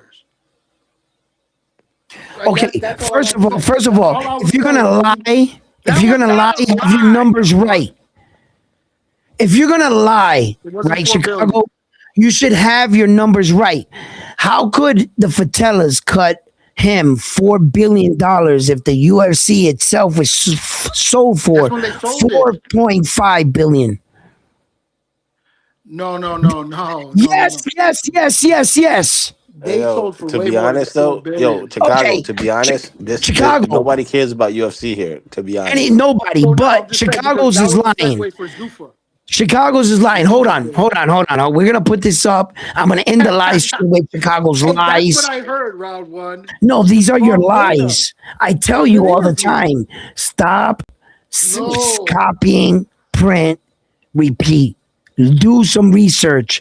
Bro, We're gonna do research research because is Chicago cool. Kills is Research the is one. good. No, I'm no, not in no, no, fucking no, no, no, no, boxing no. school, You bro. said enough. I'm We're not in gonna boxing find out. school here. I'm here. I'm calling you guys. We're having fun. I'm not in fucking boxing college. I'm gonna do fucking research. Fucking Ness and his titties over there. Tell that motherfucker to do some push-ups. Taking all those peptides and got fucking man boobs. Hey, you got me Check muted? this I out, can't hear you. gentlemen. Hey, ladies and gentlemen, before we end the live stream, we got to back up fucking Chicago's Kills statement here Why, did I fuck up or what? about Dana White making an absurd amount of money, which was, according to Chicago Kills here, what was it, $4 billion? 4 billion And in I 1 day. said, Chicago What Kills, how's God? that possible if the UFC the entire UFC was sold for $4 billion? But Chicago Kills wants to porfiarme on this. So rather than argue my point, why don't we just put up what it says here? Let's see what it says here. The UFC was sold in July of 2016, right? What is the number Chicago Kills? Can you read that number for me? Let me see. Chicago, this is can you what they're read the putting number for out. me? You don't think that it? No, I don't believe that statement, bro. I don't believe that. You don't believe I don't this? believe that. ESPN No, is right there under the lister. no, I don't believe that. 4 The billion is really worldwide low. leading in sports is right That's a low here. number. ESPN. That's too low. I don't believe that. I don't believe the Fertitas are that dumb to Wow. sell out. And I don't think Dana would Wow. let them sell out for Do 4 you not see billion. the Fatilas right here in the I see next that. article? Dana White on $4 billion UFC sale. There's Dana White and the two brothers I on think ESPN. that was just Dana White's commission cut, 4 billion, and Here we that's what they go. announced. I bet they got like fucking 50 billion for that shit. 4 billion? Come on, bro. Be realistic. Bro, I'm not gonna this believe that. is That shit, I'm not gonna believe that. You could believe it, but I'm you, not. you are something else. Even when the truth is put in Who front the of fuck your said that's the face, truth? ESPN? you will not accept Dana the White? truth. Why would they Look say that they got? at Dana White on $4 billion UFC Yeah, sale. that's his Sports is going commission, next baby. level. That's his commission check for getting That's that it. Nah. 50 Okay, for let's getting play that the $50 billion video. deal. He got 4 bills. Wait a minute, folks. Let's Hell believe yeah, we folks in here, nigga. Chicago's Kills delusion Folks in here, rather nigga. than Dana White's Hey, explanation of the video of him saying what they sold the UFC for. Let's Yeah. listen to Chicago Kills because obviously Chicago Kills knows more than the guy that actually did the deal. So you So believe what let's that? You not believe that article? You let's live and not die on that listen. article? Yeah, I'm asking you a question, Round One. Do you live and die on that article? No, but I live and die on this. What Said Dana no. White himself says. There's a video. So It's you live playing on. right now. Excuse me, sir. Excuse me, sir. You asked me a question, I'm answering it. I am playing a video right now. If you look on your screen, that is playing and is explaining the articles that were posted by countless. And wait until you see the rest of the video. Dana White himself come out and say what the deal is for. And even if I play all of this, Chicago Kills, you still say no. Even though you hear Dana White himself say it, the Fatellas, they can show you the contract, the picture and the date of the signing, the newspaper article, when they sold it, the receipts, the tax forms, and you would still say no. Let's You do know it. Keep why? the show going. You know Keep the why? show going. Play that shit right now. Let's see. Let's hear it. It's right there. It's Play that playing. shit, nigga. Play I that haven't shit. stopped it. This is Chicago. We gotta see it to believe it. What's up? So obviously the fighters are the main draw, and Play that bullshit. yet White's kind of the guy that's. Here we It go. means what? Yeah, that was one of the first questions I asked Dana White, because one thing that the Fertittas always did is that they cared about this sport. Of course, it was about making money. They're businessmen. They come from the casino business in Las Vegas, and they're brilliant businessmen. Otherwise, they wouldn't be able to sell this thing for $4 billion. But they did care about the sport. They, For they $4 billion. promoted it to a new level under their leadership. It was sanctioned in different jurisdictions where it wasn't before. It was taken globally. It has gained a respect that it lacked before they bought it. So initially, fans are going to ask, well, now that the Hey, bro, who Fertittas the are fuck out, is this is guy that that they're going to gonna tell continue? this Is this fucking sport going to be viewed dweeb the the same? whole truth? And Dana White tells me Bro, absolutely you're it will. calling him a This guy. dweeb. I know This who is this a guy is. fucking credible I know who this analyst, guy is, bro. reporter. And this guy is a fucking schmuck. No. You're not respecting that he's on ESPN, that he I get actually it. has a job, and that's his profession, and I that he get it. can't be wrong. I totally get it. I hear you, bro. I hear you. Bro, no, I don't think you hear the fact that you're a little, Dana White. It's what I'm saying to you is the truth, I brother. hear you. I'm Well, telling that's you. like hold on, Edwin. To be fair, that's like Max Kellerman saying that the Zuffa Oh, belt fuck is you. the. Hey, he's a credible source, ain't he?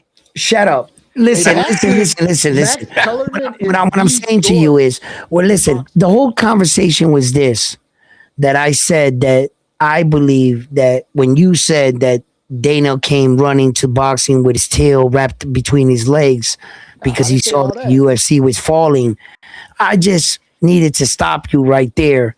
I'm not going to allow you to shit on another combat sport like that when that's not true. I think that Dana White just came over here because he has more power, more control over what he dictates, the rules of what he's building. He's building another UFC. He sees everything he did wrong in his first endeavor with the UFC. Everything he did right, everything he did wrong as a man coming up, building a brand. He's giving another opportunity in boxing. I think he's going to do a better job in boxing. I think he's coming after the fighters the right way. I think that Dana White is doing a lot of good things for Zuffa. He's definitely, whatever he's doing, he's getting these guys to come out to listen to him. He's getting Edgar Berlanga, Richard Hitchens, according Jaya Pataya, now Devin Haney, allegedly, and much fighters. Bro, Even Bam Hey, Rodriguez has real, been you real on gave him that a quick. list, 100 mil? and a lot of Robert Garcia fighters have been also reported to be crossing over. Is that There are true? a lot of big announcements to be made. And there's a Okay. lot of announcements that I've already heard, but I haven't reported yet because I just can't report that to be true. I'm not Chicago Kills. I'm not going to say whatever I think. I need something to back that up. You know what I'm saying? So that's why I said, when Devin Haney signed, is this a question? Because more than once I have specified, and me and Frontline, that we have not found anything online that Devin Haney or his father stamped this to be Hey, true. but they gave him 100 mil. They're offering him, or what's I going don't on? know. I'm just recovering. I'm reporting a story Who so that dropped we have that though? something to talk about on a Who fucking dropped that? Thursday night or whatever, right? Yeah, right. Yeah. I So, got you. so, so I'm doing my due diligence as a boxing content creator. I'm coming out and I'm asking you guys, what do you guys think about this? Okay, don't shoot the messenger, Nobody's right? shooting here. We're up tonight. We're talking. Who We're shot having a here? great time. And we got Chicago Kills up here spreading ridiculous lies. So No. we're having even almost a more awesome time. Spreading You know, ridiculous and I lies. Yeah. love Chicago Kills for coming up here with these ridiculous fucking This is accusations. crazy. But I he hear is you. a I hear you, remarkable buddy. fan. And Chicago, I have to take shots at you when I can because you Why? make it too easy. You Because I'm from make the it greatest city in the world. too You gotta hate easy. on me for something. No, Hey, Chicago is actually known for the Windy City. We're known for a lot of things. No, they're known for the Windy City. And you're from Chicago. I swear to God, if you can't answer this, I why know where it came is from. why is Chicago Kills named the Windy City? It all started with fucking the mayors in Chicago talking shit to each other. You are right. Or You are Or 100% right. or they say it was the New York mayor actually talking shit about Big John Hinkerdink, Okay, now calling you him branched off that to a city's wrong a nothing side. but a You are no longer from windy Chicago. city. They need to revoke your Chicago license. You were going good, but you fucked up. Okay, No, but that's the actual actually, story. wrong. That it was a New York mayor talking shit about a Chicago mayor Jesus Christ, being and you're full of from shit. Chicago? Being full of Can shit. anybody from Chicago, Dude, I'm telling you, you don't want to fucking believe please, me. You don't want to before believe I anything do I it, say. before I do it, If I'm before I do wrong, it, I'm wrong. can Fuck it. anybody from Chicago answer this question? Because this Chicago native, they need to kick his ass out of Chicago. I just All told you, right? and you were like, "You're Chicago is absolutely the right. You're biggest. absolutely right." And then I Oh, started going to yeah. Yo, listen. But anyway, I'm going to tell you guys what it is because apparently a Chicago guy can't even tell you about bro. his own goddamn Chicago's the city. most gangsterous city. It's crazy. So anyway, let because I know he's going to interrupt me. I got to mute him again. All right. Listen, anyway. Chicago is known for the Windy City because of the fact of the bonchinche. They say in Chicago that if you say something and it came from like the mayor's office, you would find out about it by noontime in the inner city in a time when they didn't even have beepers. It was like they didn't have no internet, no nothing. They called it the Windy City because everywhere you went in Chicago, you went to say something to somebody and they're like, yeah, I heard about that. You're like, damn, you heard about that? How the fuck did that news travel fast?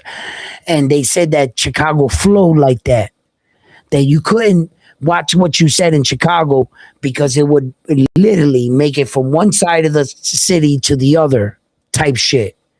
That's how they were. Well, if I was to sit there and actually think about it, so you're saying that Chicago doesn't know how to keep a secret? They some bochicheros from Chicago Kills. What do you got to say about that? Okay, actually, we are the most biggest city that never snitches on anybody. To Stop be it. honest, let me Stop it. finish. Let me finish Stop because New York was a lying. bunch of tricks. Boston was a bunch of tricks. Stop Detroit it. did, and Stop it. You we guys did. got And just hold as on, much we as did it, snitches as guys. everybody else does. What the fuck? That's no more. You that's We were no the look. more. The boss of Chicago, who was Tony Accardo, the big tuna, never did a day in jail. Bro, the way the Chicago outfit had the motherfucking city on I lock wonder was why like, he never did a day in dude, jail. because he had the judge. Yeah. Wait. We locked it. We killed your voice. No one can hear you right now. Anyway, I muted you. You're a liar. You're a liar. Don't be coming up here trying to say that there ain't no Chicago natives that motherfucker don't snitch. All right? Because that's some bullshit. No matter where I ever stood in my on planet Earth, it's just a diversity that's just bullshit. So your gangsters are no more better or stronger than New York's, Florida's, fucking. It doesn't matter. It doesn't matter. I learned that a man is no more different than another man, no matter where he's from. And just because you're from Chicago, that means nothing. That means absolutely nothing. There's a better killer in fucking Omaha. You know what I mean? Nebraska. That he shot Terrence Crawford in the head. But anyway, like I'm saying, your killers are not no better than nobody's, not even a second. Your city's no greater than any other city. There's nothing different about Chicago than New York, California, Florida, LA, Hey, you got to Austin. watch out with South. You got to watch out with Chicago though. He trains with Southpaw. Oh my God, that's the only difference. If you train with that guy, now we're talking. He trains with Yeah, Southpaw. that's the difference. But Yo, Chicago, shout out to D1 Chicago, and shout out to don't even D1 in the try that. building. Don't even try that. Don't even try Oh, that. I can't Chicago's respond. like, I can't respond. no, don't even wait. Before you respond, don't even try that Chicago's even 1% tougher than anywhere on the planet. Because that's just Well, a lie. all I gotta say is, and I'm gonna shut you down with this: that any city you go, you get Chicago news. No, you don't. Yeah, you do. You get the Chicago news, Channel 9, WGN, Fox Okay. 32. So wherever you So go, you you also get the wherever New you don't York get news. Boston, you don't get New York news, you don't Yeah, get you LA do. news. No, you don't. Yeah, you do. No, bro. Yes, you do. But you get our news.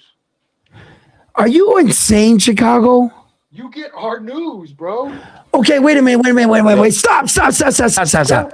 I gotta know. This is fucking interesting. Where the fuck did you go on the planet that you only got Chicago news? Please enlighten me. Tell me about this lie. When I was in Boston, I was in Brockton. Okay, wait a minute. So what you're saying is, Yeah, there's WGN.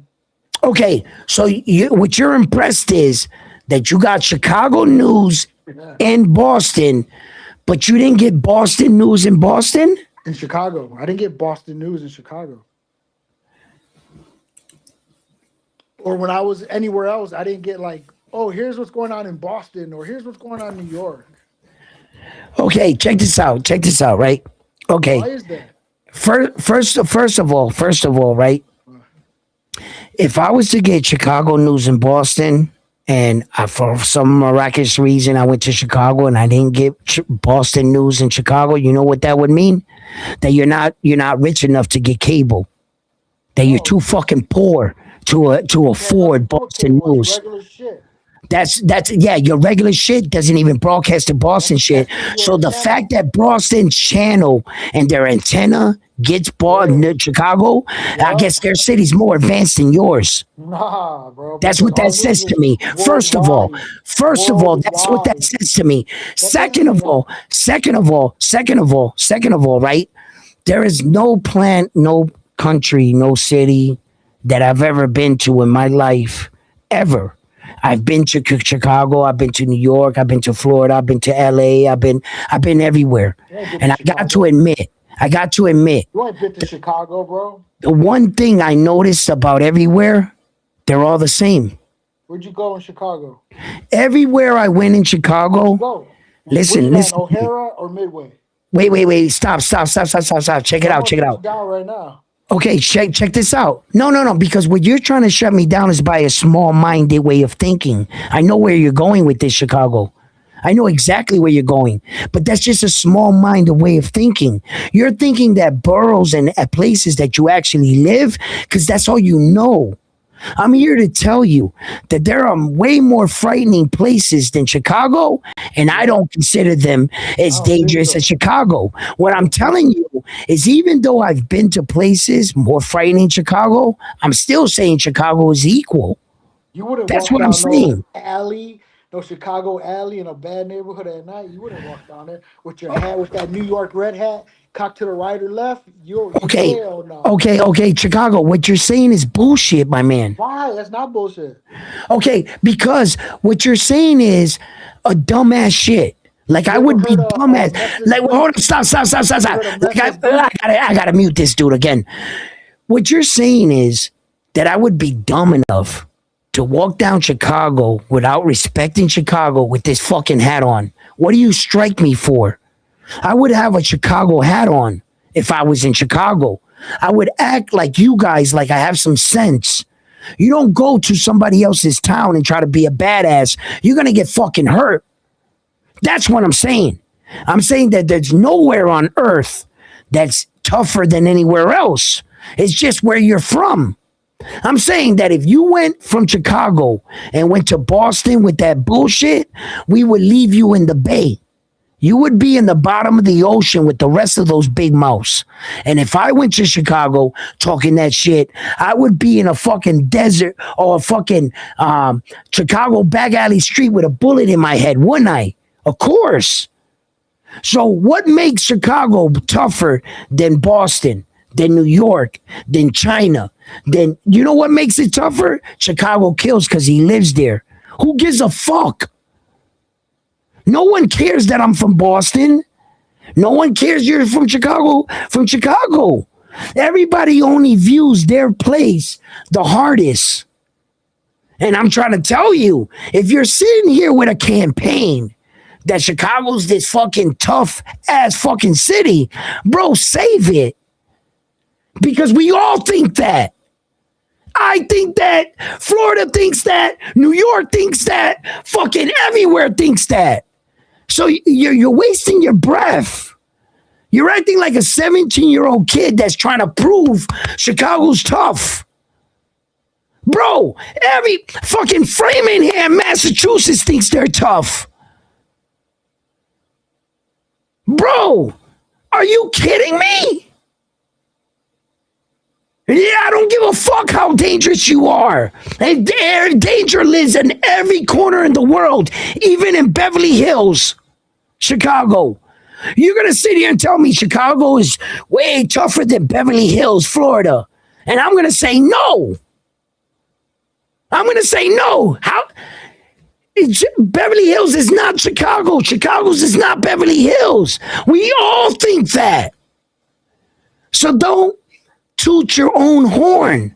I was trying to save you the fucking monologue. Bro, you don't got to convince me about your fucking city. I don't give a fuck.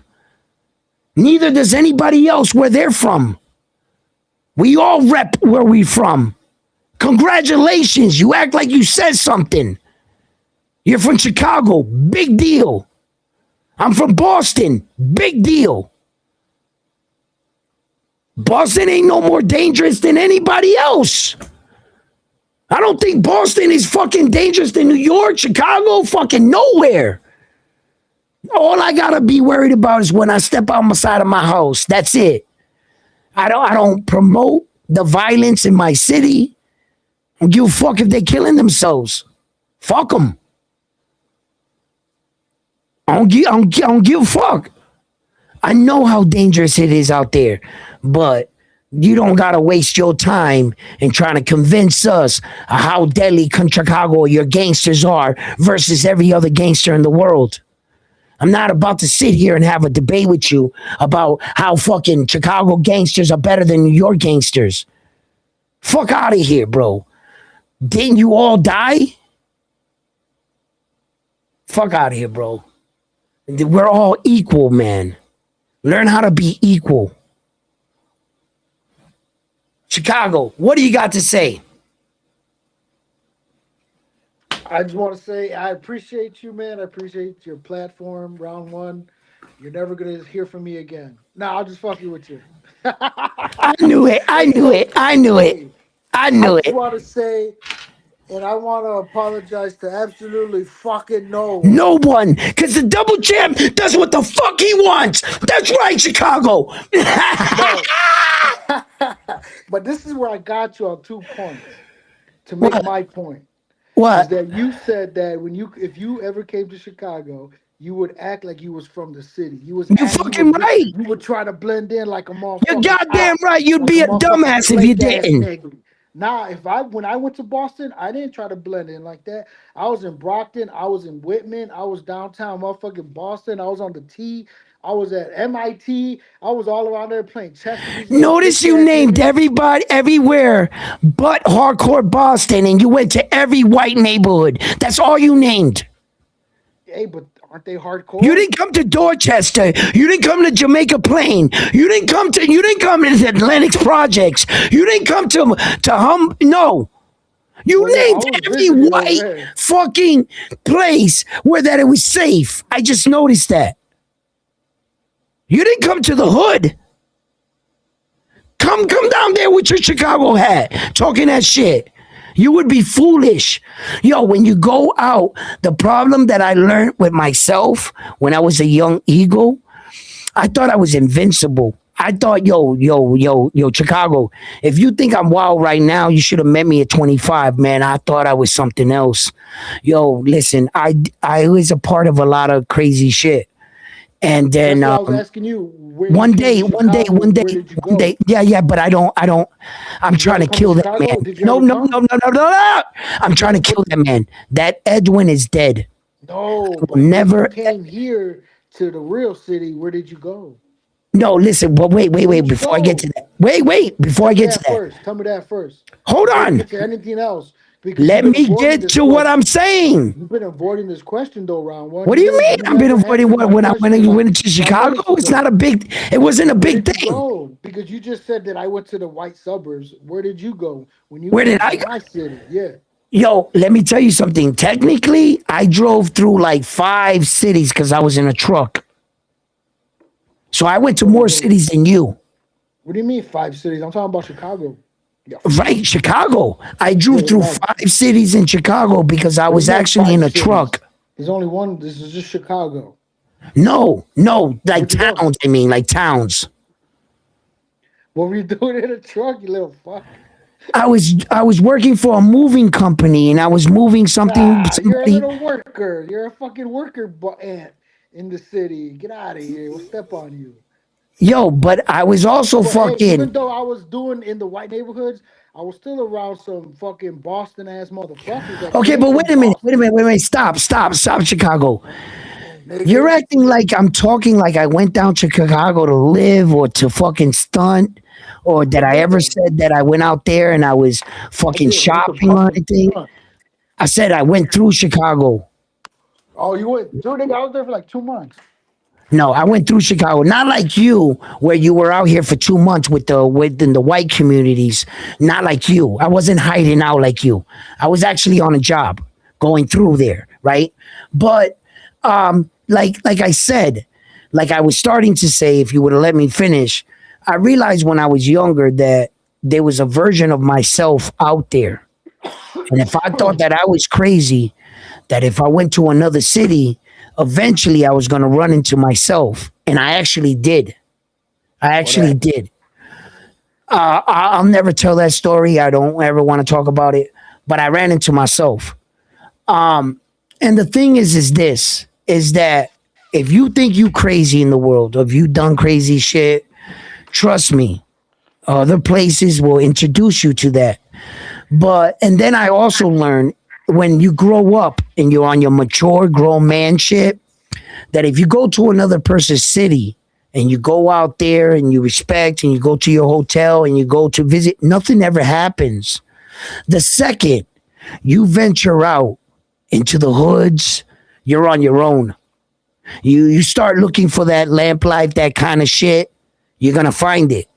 And whatever happens to you in between that time, you better be ready for it. Hey, Because that's but what I learned in life. you come to Chicago, you go to the burbs, you go downtown, it's all hood, nigga. Like if I went to Chicago on Nigga, vacation, go to if the I was to burbs go in to Chicago Chicago, on vacation, nigga. These yeah, if I was gangsters to over go to there kill Chicago on your ass. vacation, I go to the resorts, I go to downtown, everything Boston's would be weak. cool. You got real suburbs out there. Right. I would never run into Weak ass Chicago city. kills. I Philly's would weak never as run fuck into too. Chicago kills ever in Where? Chicago. Where? Hell yeah. Everybody's I like would me. never run into you because Everybody's like me.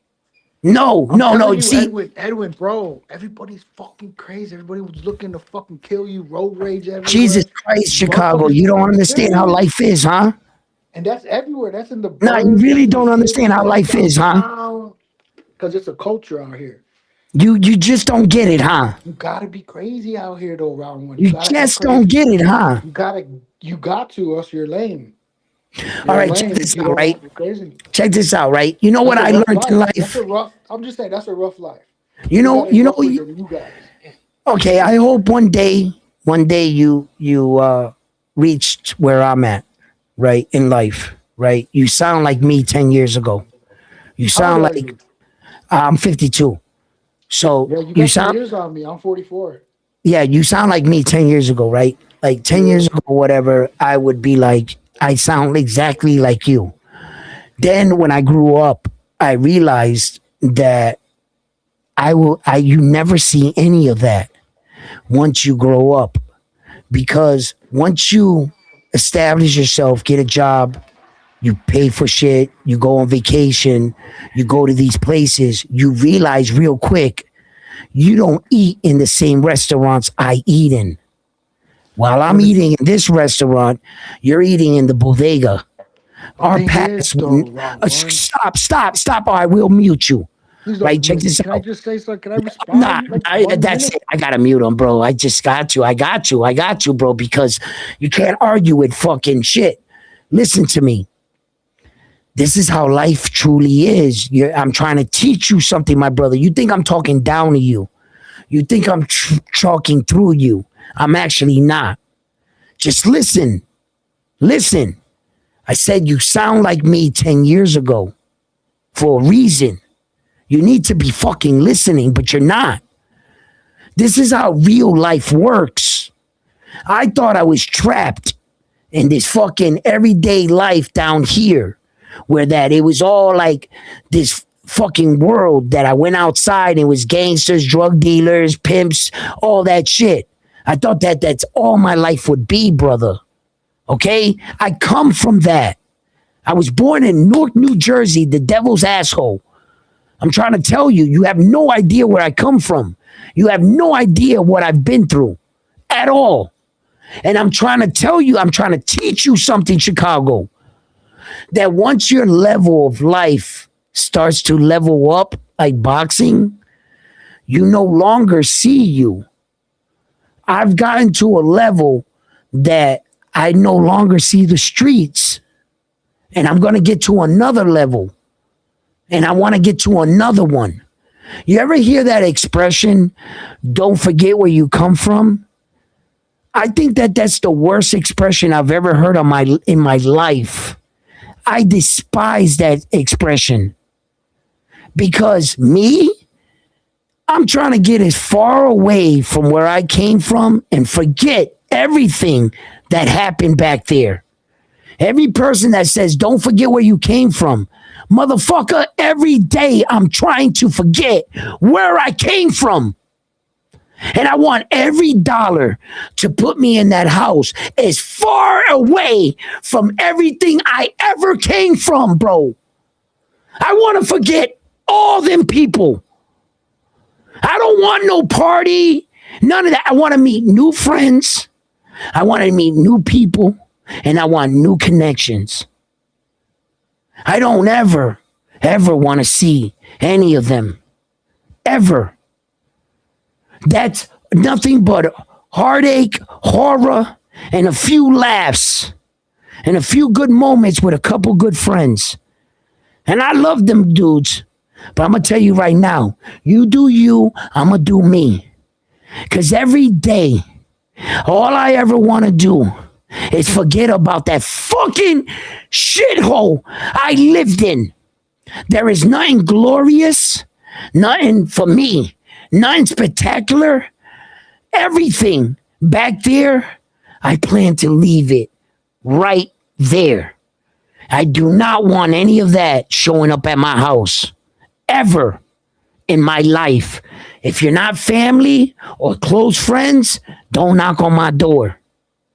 All right? I don't know about you, Chicago Kills, but I know as my life has elevated, I no longer see these people.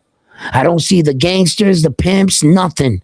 They don't eat, they don't shop, they don't do anything I do. A few of them big willie niggas, they still around because they got money. But soon, very soon, I'm going to pass them too. I guarantee it. And as soon as I pass them, I hope they never speak of me and I'll never speak of them. Because I'm trying to make a new beginning, a new era, a new set for my children to have a better life. For my family, for they can never, I want my kids to never remember where I came from. I want to wipe that out of their heads, out of their minds. So they ever say, what was your dad like? I hope they say I was an angel. And they never know or speak of everything I've done. For that, I will make $1 to protect my new family from. And I hope they never experience the shit I experienced. Ever. And I'm not proud, and I never will share a story with my daughter about any hood story I've ever done. Anything. I don't want credit for it. I don't want recognition. I don't want nothing from that. All I want is to put a smile on that little girl's face. That's it. And I will do everything in my power to do as such. Fight fans, love you guys. Love yourselves. I will be back on another one after this one here at Round One Sports Talk. You guys have been amazing. I'm out.